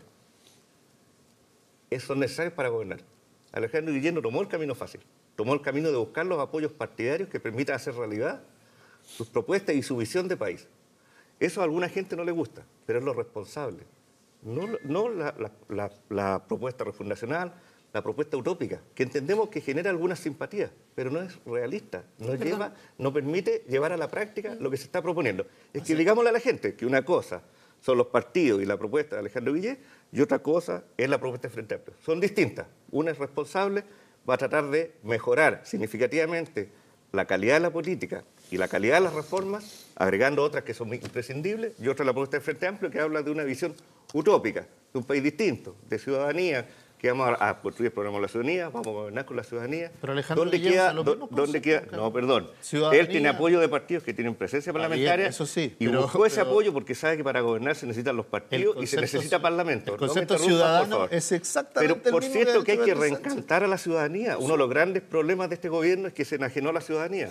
Pero no Pero hay que establezca la reencantarla diferencia- desde la no política. establezca la Hay que diferencia en la reencantarla desde la simpatía, política. pues, Carlos. No estableció esa diferencia. No me malinterprete ni me tergiverse, porque esa es una costumbre que usted tiene muy mal. No. Yo Dejemos resueno a en Beatriz contexto Sánchez. la invitada. Sin duda una persona muy capaz, pero está representando una visión utópica. Eso quiero que a la gente le quede claro. Ya, partamos por eso. ¿Es utópica la visión del Frente Amplio? no es utópica. Creo que esa es una apreciación liviana. A mí me gustaría que Carlos pudiera leer la hoja de ruta porque está La leí bien- completa. Bueno, ahí está bien aterrizado lo que queremos. Esto no es utopía. Y quiero poner un ejemplo. Hoy día la salud no es un derecho. Hoy día la salud está mercantilizada. Las personas que tienen más plata pueden pagar por la salud que necesitan. Las personas que no la tienen tienen que esperar por años para ser atendidos. Hemos ido naturalizando asuntos que son bien complejos y por eso quiero ir a la utopía.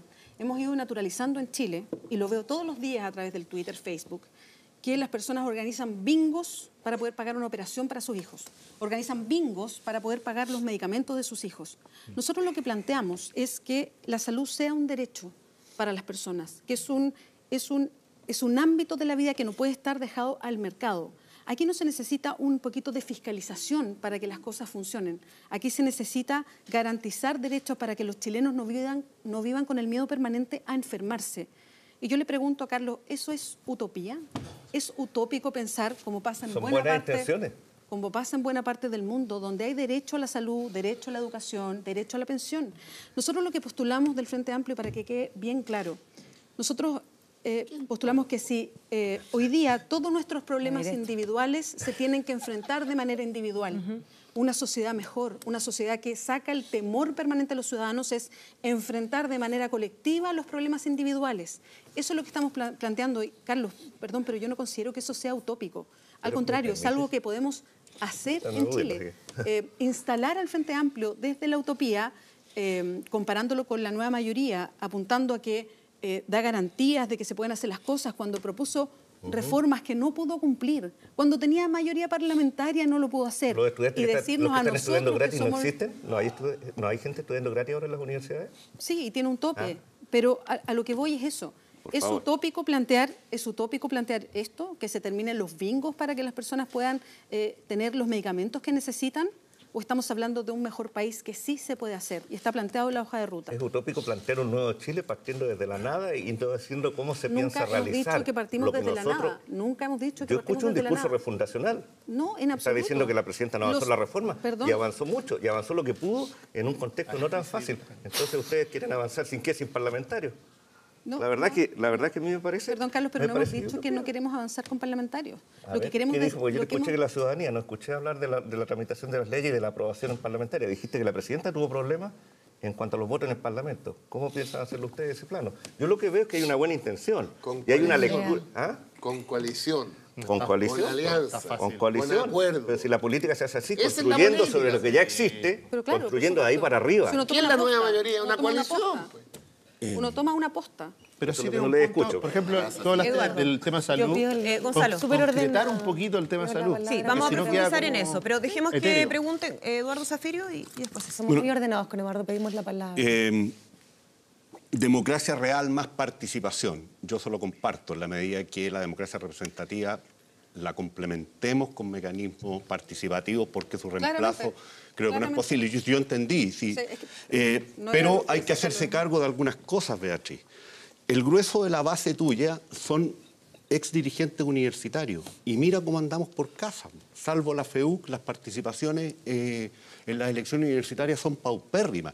En mi época, plena dictadura, no había una elección que no la eligiéramos con 50, 60% de participación. Eso hoy día no se consigue en ninguna parte, salvo la FEUC. Entonces, el problema es que no podemos pensar que el tema de la falta de interés por participar está solamente presente a nivel político, porque las cifras de participación en Chile, que son preocupantes, 35% y 2/3 de personas que renuncian incluso al voto, no está presente también en los movimientos sociales que tú acabas de invocar. Mecanismos complementarios de la democracia representativa. Presupuesto participativo, 2-3% de las personas entran a esa discusión. Entonces, ¿qué instrumentos están pensando? Segunda cuestión, derechos sociales, por supuesto. Estado social y democrático de derecho, las mejores sociedades construidas por socialdemócratas, demócratas cristianos y liberales sociales en la historia. O sea, no son utopías. No son utopías, pero fíjate, hay que decir cómo financiamos la extensión de los derechos sociales, porque no es casualidad, lo conversábamos con Osvaldo Rosales aquí. La mayor extensión de esos derechos económicos y sociales, de esos derechos fundamentales, se produce en los 35, 40 años de mayor crecimiento económico. Y este país lleva 10 años con la productividad estancada. El problema del modelo de desarrollo. Entonces, yo te digo que tenemos que reponer el hablar veraz en la política. Ustedes pueden hacer un aporte. A mí me llama la atención, por ejemplo, porque podrían ser un gran factor de tensionamiento de los problemas éticos que tiene esta sociedad. Con 10, 12, 15 proyectos de reforma duros en materia de probidad que está detrás de la crisis de confianza. Pero el hablar veraz, entre otras cosas, supone no solo no mentir, no solo no hacer demagogia, sino que abandonar el lenguaje de las intenciones. En política hay que darse los medios.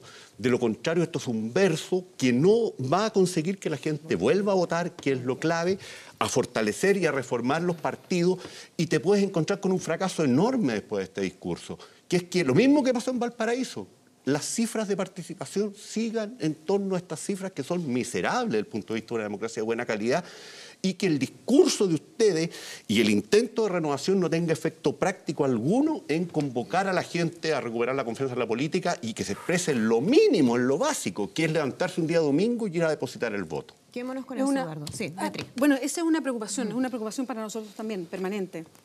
Es una preocupación porque las personas sí participan. O sea, ¿cómo nos explicamos que a través de la coordinadora No Más AFP hayan salido millones de personas a marchar en la calle? O sea, hay una preocupación por lo que está pasando con sus vidas y eso existe. Hoy día creo que no están los canales. Cuando se pregunta cómo tomamos esta participación ciudadana, no es al voleo, no es decir algo. Hay fórmulas. Están los consejos de la sociedad civil para participar de la dictación de políticas públicas. Nosotros creemos en una asamblea constituyente para una constitución distinta que permita plebiscitos, que permita iniciativas popular de ley. Queremos que la ciudadanía se haga parte, pero es un trabajo constante. Y nosotros lo hemos dicho hartas veces porque nos han preguntado. Nosotros desde el Frente Amplio no estamos llamando solamente a que las personas que hoy día votan nos repartamos los votos. No, esa no es la idea. Nosotros estamos buscando que una cantidad enorme de personas que no han votado nunca o que dejaron de votar paulatinamente a través de los años, y ahí seguramente Francisco Vidal lo tiene en la cabeza por los números que son su obsesión, hay un año en que efectivamente se desplomó la participación y de ahí en adelante fue muy fuerte. Bueno, nosotros también buscamos eso, también estamos buscando incentivar a esos ciudadanos que... Pero concédeme, Beatriz, que esos dirigentes fracasaron en convocar a los estudiantes universitarios cuando eran dirigentes de federaciones. ¿Te fijas que el problema es súper complejo? Por eso, porque es un trabajo que creo que es de todas las coaliciones. Es un trabajo también para nosotros desde el Frente Amplio, absolutamente. Y lo decimos así con toda la humildad. Aquí estamos presentándonos y estamos buscando ideas que tengan adherentes, que las personas se sientan identificadas con un proyecto y que vayan a votar por nosotros, personas que hace mucho tiempo que no votan.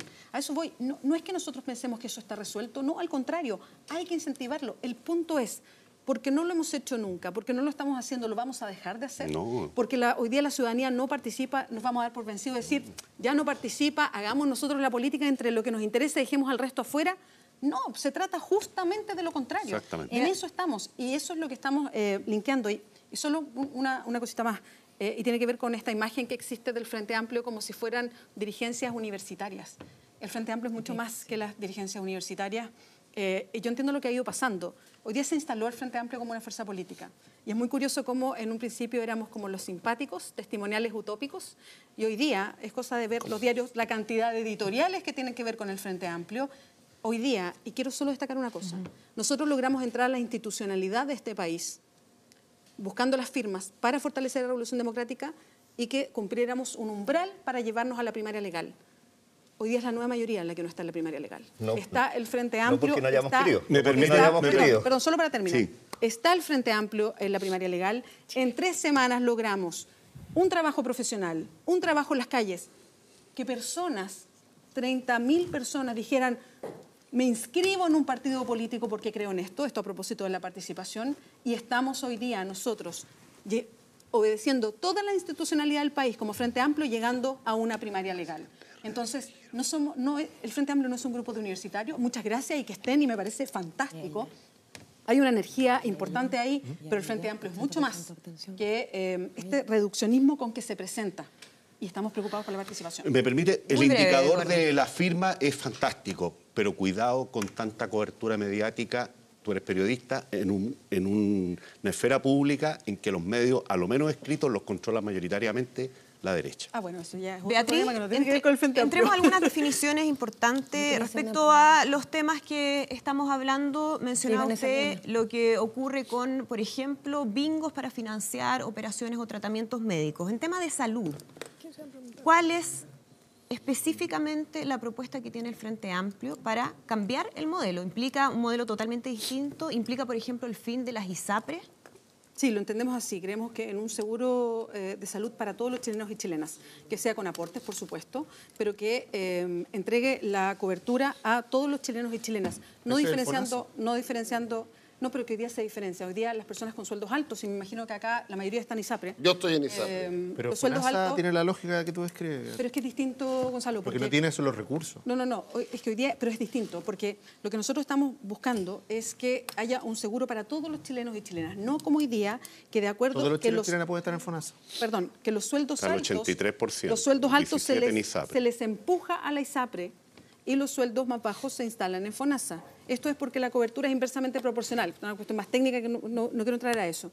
Pero lo que nosotros proponemos es un plan de salud para todos garantizado, independiente de si el chileno que vive, como le gusta decir a Francisco Vidal, en una zona de Santiago, la zona oriente, o si vive en otra zona, por poner solo la imagen. Pero ahí significaría, Beatriz, el fin de las ISAPRES, todos entran a un sistema público, ¿no sería para algunos considerar que eso va a ser en desmedro de todos? Es decir, que en vez de que hay unos pocos en una situación buena, que es la de las ISAPRES, van a estar todos en un sistema malo como el de las No es muy buena. No es muy buena. El 17% que está en ISAPRES se queja mucho también. Yo preferiría pensar que... Pero entendemos cuál es la diferencia en términos del servicio y la atención. Lo entendemos, ¿no? Ya. O sea, hay más alfombras, hay más televisores. que los recursos serían distintos. Si están pero ese es un todos buen en un punto. sistema, si están todos los chilenos y chilenas, todos en el mismo sistema, con una base que es importante y que vuelvo a insistir, esto es no soluciones individuales para problemas individuales, son soluciones colectivas para problemas individuales. Eso es FONASA hoy día. No, Gonzalo, porque hoy día los sueldos altos son empujados a la ISAPRE. Se puede optar por ir a FONASA, pero yo pregunto acá, ¿quiénes están en FONASA? Yo no. Tampoco. ¿Y eso A eso voy, perjudica a o eso favorece al sistema? No, la idea es que favorezca a todos. Porque si esas personas ingresan, son los que más demandan recursos en términos de salud. Y el origen del problema que tú estabas describiendo son las personas que no son capaces de ¿Sabes cuál es la diferencia? Y que en su gran mayoría, para cualquier persona que haya asistido, Obvio. para cualquier persona que haya asistido a esos Aquí hay una bingos base y que haya solidaria, escuchado... Es un Gonzalo, que hay una aporte, base ¿no? solidaria. Solo para concretar, Solo para concretarlo. Sueldos altos, en la misma línea. Solo para Está limitada, por concretarlo. favor. Son personas que están en FONASA y donde el sector público no ha sido capaz de enfrentar sus problemas. ¿Por qué? Por falta de recursos. Porque mi Entonces, la pregunta de 7% fondo va para es, mí nomás, el 7 pues. no Bueno, es- ahí- bueno, ahí- Ustedes hablan de solidaridad. Bueno, en los eso es principios. así. Mi 7% me rasco con mis propias uñas. ¿Y tú estás en como ISAPRE me ha ido o en bien en la FONASA? vida, ¿Estás en ISAPRE o en FONASA? Estoy en ISAPRE porque ¿Y por me qué no estás conviene. en FONASA? Porque no financio el resto, pues. Ah. Esa es la cultura de ustedes. Entonces, no, pero es lo que estás haciendo tú como persona. Perdón. La cultura de ustedes. Es lo que Sin más tu comentarios. decisión Ya. individual, Sin más comentamos. Ya. Permiso. Ahí está. Cecilia Pérez. Sí, Beatriz, un poco para bajar el discurso a temas real y tomando el mismo ejemplo que daba André y que yo creo que va a ser justamente la tirantez que va a haber entre tu candidatura y particularmente la nueva mayoría. Aquí ya se veía algo entre Carlos y tú. ¿Y yo? Que da la, no, tú no. Que da la sensación de que una izquierda se va a terminar en el corto plazo comiendo a la otra izquierda, Frente Amplio y nueva mayoría más de centro izquierda. Si el punto es la salud, y me voy a quedar con esa salud, porque, y esto te lo quiero preguntar, para sacar también la chapa de que tu candidatura no es una candidatura a la presidencia de la CONFET, es una candidatura a la presidencia de Chile. Si uno ve el tema de salud... Y yo fui universitaria hace harto tiempo, pero, además. no, pero un poco lo que te decían, Eduardo, quiénes te acompañan, los Yo no dirigentes dije eso, estudiantiles. Cecilia. No, los Dije que había un dirigentes- problema porque se hablaba contra la participación en el Los sistema dirigentes político estudiantiles. y en la universidad la participación es mucho más baja. Bueno, yo quiero entrar a la candidatura presidencial y no Sí, pero a la no candidatura ponga de la en mi boca CONFET. cosas que no he dicho. Dije, No peleen, muchachos. Dije dirigencia que acompaña a Beatriz. Escucha bien, aprende a escuchar. Nunca dije que Bueno, fuera una avancemos, candidatura a la avancemos, CONFET. Lo avancemos. dije ya yo, se entendió lo el dije yo, Eduardo. Beatriz, en el tema de la salud, entendiendo que en la salud privada hay un 17, un 18% de los chilenos y por cierto hay problemas en materia de cautividad, de discriminación, etcétera, el gran problema hoy día es la salud pública. Hay un poco expectativas, si uno pudiese tirar de aquí a cómo va a terminar el año, de que va a haber una deuda en la salud pública alrededor de 500.000 millones de pesos.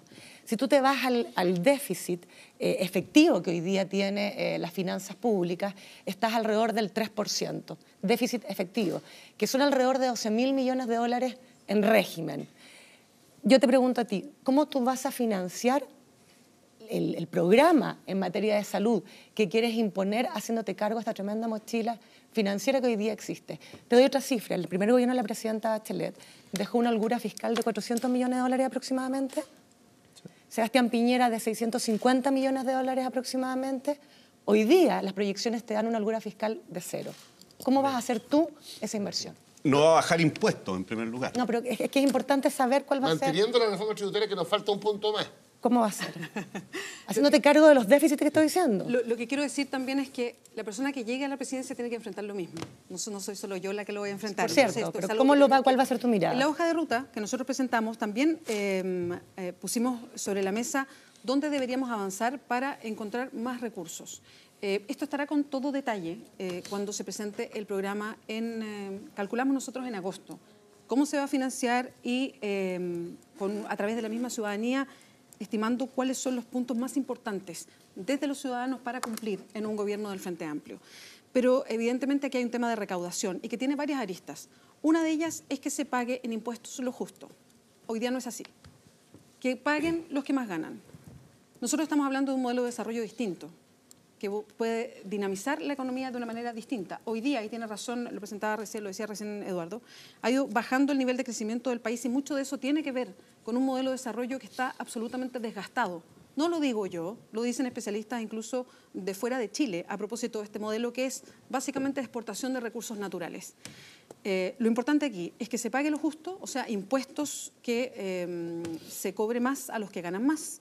También un reordenamiento de las platas. Hoy día hay una serie de exenciones tributarias a los grandes que se pueden terminar. Hay que revisar los gastos que tenemos, por ejemplo, en las Fuerzas Armadas. Hay que revisar, además, los gastos que se realizan condonando multas en el Servicio de Impuestos Internos. Se tiene que terminar o poner varias barreras a la elusión que hoy día existe en impuestos. Y lo otro es también un Estado más moderno, que vaya bajando el nivel de gastos que tiene. Hay distintas fórmulas para ir avanzando en fortalecer las arcas para hacer frente a todo lo que proponemos. Y para hacer frente, ojo con algo, Cecilia, que es muy importante. Nosotros no estamos planteando un cambio en todo lo que hablamos de inmediato. Gradual. Esto no es, por eso Carlos hablaba de utopía, no, nosotros no estamos diciendo que en el momento que yo llegue a la moneda, esto cambia. Esto es una hoja de ruta, este es un camino que estamos pavimentando para un Chile distinto y se va a hacer en forma paulatina. Vamos a ir pavimentando eso y corriendo el cerco, esto es muy importante, en justicia social. Francisco Vidal, breve, porque la precandidata le queda poquito tiempo con nosotros. En tu comando una gran tributarista que es la Claudia Sangüesa, que escribió un libro que es fantástico sobre la estructura tributaria en Chile, pero solamente para los televidentes. En exenciones tributarias, por ley, 11.000 millones de dólares. No se pagan en impuestos en Chile por exenciones tributarias hechas por ley. 11.000 millones de dólares. El 90% de esa cifra, televidente, beneficia al 10% más rico de Chile. Estudio de la Claudia Sangüesa en el libro. Que es una de las jefas programáticas de esta precandidatura. Gonzalo. Que fue una de las que escribió la reforma tributaria que estamos padeciendo. Pregunta breve, Gonzalo. Una pregunta muy breve. Solo para equivocarnos, y quiero aclararlo, no quiero que... yo confío en la buena intención de Beatriz, pero por eso me interesa concretar el tema de salud, porque esto no tiene que ver con buena intención. ¿Ah? Pancho Vidal. El 40% del financiamiento de FONASA proviene de impuestos generales. Cuando habla de la palabra solidaridad, compañero, acuérdese de eso. Sí, es su impuesto, los míos, los de toda esta mesa, cofinancian no solo el 7% de las personas FONASA. Obvio. O sea, el elemento de solidaridad está presente. No es que esté fuera del radar. Apretemos un poquito más, pues. ¿Por qué? Porque es importante Al 1%. no jugar con las necesidades. Porque aquí se dio un ejemplo, y por eso me interesó. Se dio un ejemplo que de verdad es un ejemplo. ¿Ah? Esto de los bingos es un muy buen ejemplo. Sí, porque eso el tema es cómo se hace. Es una realidad dolorosa. ¿Ah? Sí, claro. Es una realidad dolorosa en una dimensión, en otra tiene que ver con algo de lo colectivo, algo de enfrentar de manera unida. Porque muchas veces esas enfermedades son catastróficas y no las podría enfrentar nadie. Pero ¿por qué hacerlo con responsabilidad? Decirle, ¿de dónde van a salir los mayores recursos para FONASA? Que FONASA ya es lo que tú describes, Gonzalo, si un seguro universal. ¿De dónde van a venir los mayores recursos? La cifra la dio incluso Francisco Vidal. Sí, el tema de que la cifra de Vidal, que es una cifra gruesa, ahí están incluidos incluso las subvenciones que recibe la clase media por sus departamentos, algo que Pancho Vidal me dice que las va a terminar. ¿Ah? ¿Y por qué las universidades no pagan contribuciones? ¿Y por qué los colegios particulares pagan? ¿Y por qué los partidos no pagan contribuciones? ¿Y por qué los partidos no pagan contribuciones? Y no pagan los impuestos. ¿Y por qué hay renta presunta? Gonzalo, la en la agricultura, el transporte y la minería? Bueno, entonces, porque cuando hablamos de los 11.000 millones de dólares, le estamos hablando de los taxistas, le estamos hablando de los trabajadores del campo, le estamos hablando de los parceleros, que son aquellos que tienen la renta presunta. Y salvo que tú me digas con seriedad que se les va a terminar... la renta presunta? Bueno. Yo soy partidario, yo no soy economista, soy profesor de historia. Francisco Vidal no es el invitado hoy día, así que vamos a dejar que conteste Beatriz. Está entretenida esta conversación. Beatriz, Siempre. ¿Me dejan hablar? Siempre. Gonzalo, la pregunta era... puntualmente. Sí, porque finalmente FONASA es un seguro universal. Que algunas personas no lo tomen o no lo tomen es distinto. Lo que sí Gonzalo, vamos a estar de acuerdo, lo que sí estamos de acuerdo, no es así. Cualquier persona, tú, Pero hoy yo, día, cualquiera puede estar en A ver, FONASA. pero las personas que nos están viendo en estos momentos entienden que hoy día la estructura de nuestro sistema de salud empuja a las personas como las que estamos en esta ¿Qué mesa. significa empuja? Que Es que ahí vamos a llegar al problema de verdad. entrega una cobertura distinta, con mucha mayor Inferior. hotelería Eso y es. una cobertura que en FONASA para los sueldos altos es más baja que lo que se podría obtener en ISAPRE. Entonces empuja los sueldos altos Obvio, a si es irse a natural, ISAPRE. pues. ¿Y le va a dar Entonces, una lo que- cobertura mejor a la gente de mayores ingresos en FONASA? Cuando el problema No, es de que pues. no hay hospitales Mi en muchas 7% ciudades. va a un fondo no hay común. hospitales. Y si yo no quiero es televisor y suficiente. alfombra, pago adicional mi Ya. seguro privado. Beatriz, Está tienes ese tu punto. nuevo cero acá. Carlos Maldonado, ¿Qué lo pasa con lo que último. llegué yo? Carlos Maldonado, lo último, ¿no? Para cerrar, porque Bueno, tenemos yo que creo que, despedir a Beatriz. esto de la propuesta de salud que la pone en forma tan simple ratifica lo que yo señalo, no es tan digamos. simple, Carlos, no Sí, es yo tan señalo. simple. Habla De de un hecho, seguro universal. despertó que toda esta supuestamente- discusión acá, así que pero no es por tan lo mismo, simple. por lo mismo, porque es muy simple, es simplista. pero no es simple, Un seguro es universal simplista. donde todos van a aportar para que todos tengamos una mejor salud. Eso no ocurre, los dineros no alcanzan. Tú pones a toda la gente que está en la ISAPRE en FONASA hoy día, la salud sigue mala y peor, porque la salud pública, lamentablemente, es de mala calidad. Perdón, ese es un análisis bien simplista, pero eso es lo que Carlos, tú perdón, propusiste, porque es lo que tú propusiste, no has dicho cuál es la diferencia. Yo no propuse No has dicho así, cuál es la yo lo que diferencia. dije es Tú un dijiste un seguro seguro, universal es un financiado seguro por todos, universal, donde que la se gente no financia sea por todos, empujada donde hay a la solidaridad ISAPRE. y donde hay un rol del Estado también. Pero Entonces, lógico no, que tiene que haber un pero rol del Estado. evidentemente que tiene que haber Lógico que tiene que haber un rol del No, no es Estado. una Tiene que sabiduría. mejorar mucho la salud. Nosotros también estamos pudiendo mejorarla mucho. Pero la experiencia comparada muestra que prestadores únicos, mala calidad. Tiene que haber distintos prestadores, tiene que haber mejoramiento de la gestión, tiene que haber mayores recursos. O sea, el problema de la salud es complejo, ofrezcamos también soluciones que se hagan cargo de esa complejidad. No es simplismo decir, aportemos todo y listo, va a ¿Sabes lo que mejorar. pasa, Carlos? No ocurre eso. ¿Sabes lo que pasa? Que No es lo así. que hemos Tiene un punto visto, respecto que en, no lo que alcanzan hemos los visto en la historia de, yo diría que sí. O sea, de hecho, aquí no solamente 11.000 millones de Francisco, exención también Eduardo tributaria. decía, en elusión y en exenciones tributarias. Hay mucha espacio calidad. para avanzar Hoy, en Pero fondos. Oye, quería pero decir- perdona, perdón, por Francisco, favor, para por responderle a favor. Carlos, o sea, es que quiero responderle Sí, a por Carlos algo que supuesto. me interesa mucho. No hablo más. Que es cuando nosotros Gracias a planteamos una fórmula de seguridad social, que es en lo que creemos, para derechos tan fundamentales como la salud, porque no es todo, es Nosotros salud, también. es educación, vivienda, Nosotros pensiones. también creemos Es lo que ese es el mismo. punto. No Pero sé si hay creen lo que mismo ponerle porque ruedas, hay que tenemos la ponerle historia ruedas. de... Perdón, no basta con tenemos- ponerle alas a las cosas, hay que ponerle ruedas. es que ¿Cómo ustedes, la hacemos? Ustedes, Carlos, ya gobernaron. cómo avanzamos? Usted es parte de la nueva mayoría y en la nueva mayoría Nueva mayoría, no tenemos que- derechos sociales. pero claro que no sí, tenemos pero derechos por sociales en favor. salud. ¿Usted me diría que hay derechos sociales La gratuidad. garantizados en salud Pero hoy sin día? duda, pues, sin duda. ¿Sabes qué? Lamentablemente tengo 2 parientes con cáncer y los 2 se atienden gratuitamente gracias a los planes aprobados en el gobierno del presidente Lagos. El auge. Porque hay- Así que no me vengan a decir que no hay derechos sociales. ¿Que hay que seguir avanzando? Sí, mucho. No, mucho. derechos Hay que hacer las sociales- cosas mejor. derechos sociales Pero no me digan universales. eso, porque antes la gente vendía su casa para tratarse el cáncer y hoy afortunadamente El los auge, 2 parientes ese es auge. lamentablemente están con cáncer, En el se auge- atienden de forma totalmente gratuita. Perdón, Entonces- en el auge, entonces, en algunas ¿sabes qué? Eso es lo que yo enfermedades. digo, No, partimos Carlos, de la base el de que auge vamos a en crear algunas- Chile nuevo. Pero No, una no, cosa no vamos, quita la otra. El No, auge, pero el auge obvio que no en quita la algunas otra, pero no me enfermedades. digan que no haya ¿Por qué avance. todavía hay bingo? ¿Cuántos ¿Por qué alumnos hoy todavía? estudian gratuitamente? Carlos, Porque hay que seguir avanzando. pues. Dejemos Hay que seguir termine avanzando. Beatriz Pero no, su idea no digamos, para que no comenzamos. digamos que vamos a fundar el nuevo Chile desde Carlos, el aire. por favor. Yo no he dicho ni que Buen vamos a fundar el concepto es nuevo el aire y la Chile, rueda. ¿eh? ni el... Buen concepto. Pero dejen que Beatriz, Beatriz deje, por termine, favor, pues. que Gracias. termine la Dejen que idea, Beatriz por favor. termine. Nadie ha dicho que vamos a fundar esto del aire, siempre se toma una posta y se va construyendo con lo que existe. Lo que estamos diciendo en salud es que tal como el auge ha trabajado para un grupo bien determinado de enfermedades y que efectivamente ha sido un alivio para las personas, bueno, esto tiene que ser para todos los chilenos y chilenas. Es un camino que no se logra inmediatamente y si estuviese tan resuelto como derecho universal la Está salud, resuelto. entonces... Pero hay supuesto que bingos hoy día. Hay que aumentar la bingos, cobertura medicamentos, de hay bingos. enfermedades. No diga, Carlos, que está Por cierto, resuelto hay porque no problemas, está pero no resuelto. planteen que solo hay No, problemas. está Las pues. expectativas No, son... está resuelto. Beatriz Sánchez. Dar la Es un camino. expectativa de que Hemos se acaban los avanzado bingos. harto. Es un camino. Muchísimas gracias por acompañarnos hoy día en ¿Cómo ya este se nos panel va? de Estado Nacional. Se nos fue el tiempo. Nosotros seguimos. Fue como volver a los paneles. ¿eh? Nosotros seguimos conversando, pero sabemos que tenía compromisos con respecto a la hora, así que muchísimas Ahora gracias por viene Mayol. acompañarnos. Muchas gracias. Nos vamos rápidamente a la pausa. Nosotros seguimos aquí conversando en el panel de Brasil. Estado Nacional. No se vayan. Ese es el tema, Brasil.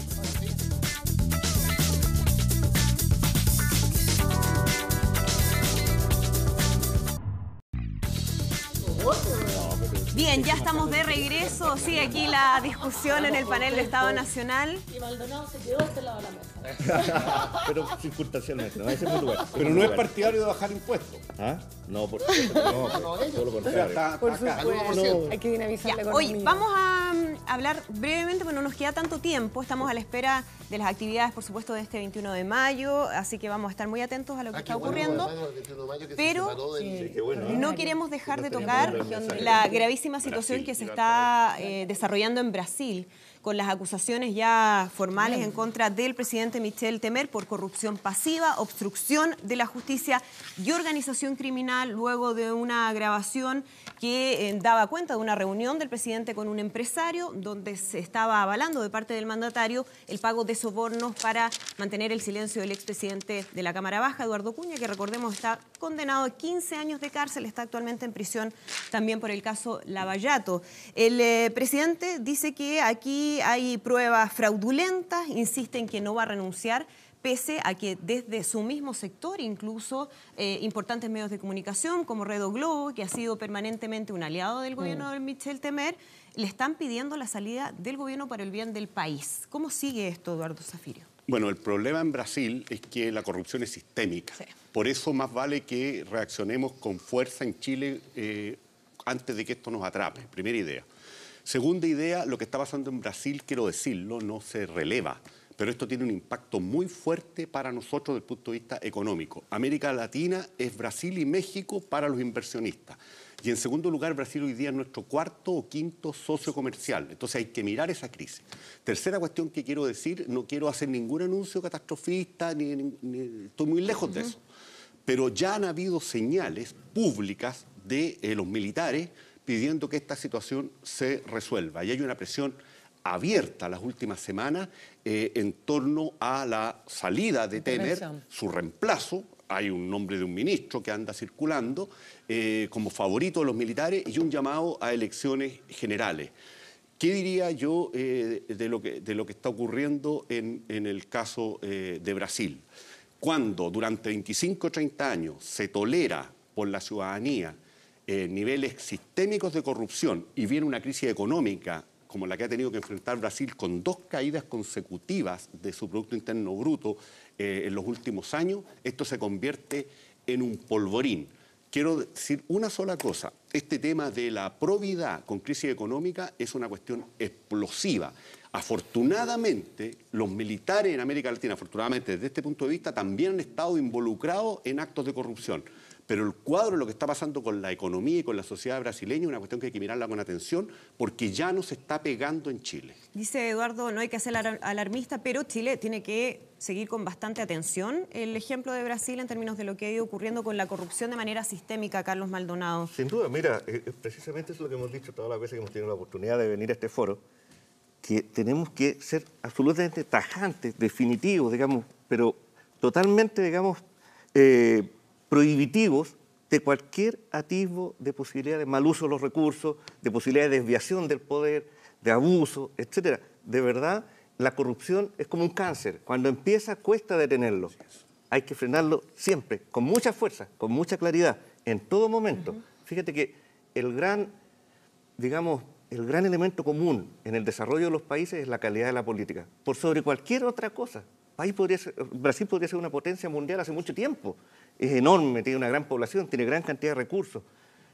Pero la calidad de la política hace la diferencia. Los países no dependen de sus recursos naturales ni su ubicación geográfica, dependen de la calidad de la política. Chile es un país lejano y pequeño, pero tenemos un gran futuro. Hemos avanzado mucho y podemos seguir avanzando mucho más si nos preocupamos de preservar y cultivar la buena calidad de la política. ¿Y se ha sido tajante, Gonzalo, en esa lucha contra la corrupción acá en nuestro país? Yo creo que se han dado pasos. A veces se ha sido poco objetivo, se trató de utilizar como una herramienta política. Entonces no se asumió como un tema sistémico, costó mucho debate asumirlo como un tema sistémico. Y yo creo que ese era el primer paso necesario para poder establecer reformas de verdad, reformas que nos permitieran avanzar. Yo creo que, de todas maneras, nosotros estamos distantes de la realidad de Brasil. Sí, yo comparto con Eduardo que es una amenaza llegar a eso. Pero resulta que para que llegáramos a nivel de Brasil, uno observa el origen y de repente uno puede explicar por qué hoy día lo que vemos con Temer.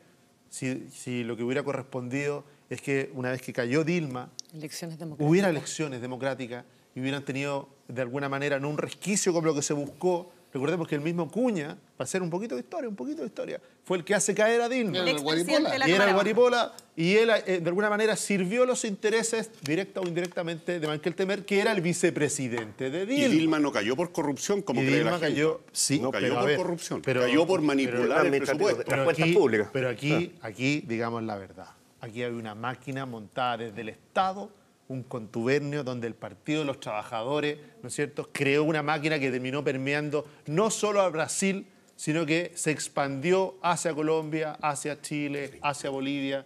Entonces, porque después, de nuevo, va a haber elecciones y vamos a ver a Lula de candidato. Y resulta que Lula está siendo investigado por los mismos actos que no tienen que ver, Esa es la no tienen que preocupación ver mayor. necesariamente solo cómo se parte de nuevo en la confianza respecto de algo que se construyó durante casi 16 años. 30 años. 30 años, eso es lo que Y en decía el yo, son punto, 30 años. es cuando los gobiernos se eternizan en el poder, sin importar la ideología, sin importar la posición política, el partido, si son de coalición, uno lo ve en la Alemania, lo ve en España, lo puede ver en Chile, lo puede ver en Brasil. Cuando no hay alternancia en el poder, cuando la gente no ve y la gente siente que está sirviendo cargos públicos, no solo como una pega, como dijo Eduardo, sino como algo que me pertenece, si lo que estamos viendo es como un partido tomó a Petrobras como que fuera su empresa. Pero si no es solo el Partido de los Trabajadores, Gonzalo. Por eso estoy diciendo que sin importar la diferencia. Temen, estoy no es del diciendo- Partido de los Trabajadores. Lo que te estoy Cuña diciendo tampoco. es sin importar la diferencia. Es cuando se produce la falta de alternancia, deja de oxigenar el sistema político y yo siento que ya no tengo que rendirle cuentas a nadie. Y eso ocurre con conglomerados de derecha. Si te parece mejor que están 16 años, le ocurrió a Helmut Kohl en Alemania. Cuando gobernó la derecha, que hubo casos bien graves, padre de la, Cuando gobernó de la derecha, hubo casos bien reunificación, graves. de la reunificación alemana. Padre de la le ocurrió. ¿Por qué? Por periodos demasiado largos la gente siente propiedad de los cargos, siente propiedad de lo público y eso allí, no corresponde. Gonzalo, y se lo pregunto a Francisco Vidal, ¿qué tan alejados estamos en Chile de lo que ha ocurrido en casos como Brasil? No, a ver, nosotros tenemos graves problemas en Chile, pero al lado de lo que está pasando en Brasil, y esto no es mal de mucho consuelo de imbéciles, sino que sencillamente afrontar la realidad. Ahora, de lo que más me revuelve es el Partido de los Trabajadores. O sea, desde la izquierda se levantó una opción en Brasil que rompía además décadas de que no existía la izquierda como tal. La izquierda, estaba la socialdemocracia brasileña, etc. Y Goulart era populista. Sí, cuando lo Exactamente. derrocaron. Exactamente. Entonces, asocio como lección para Chile y para la izquierda una frase de Pepe Mujica, dicho a la izquierda latinoamericana, a las personas de izquierda. El que le guste la plata y quiera ser rico, Otra cosa. dedíquese a los negocios, no se dedique a la política. Partamos por ahí. Y mi impresión es que lo que está ocurriendo en Brasil y que también nos llegó a Chile es cuando, a lo menos desde la centroizquierda, esa decisión, esa definición no está clara. ¿No está clara? No, yo Cecilia creo que Pérez? hay que diferenciar las dos realidades en base a lo que tú dices, Andrea. Nosotros acá en Chile no tenemos una corrupción sistémica. Aún.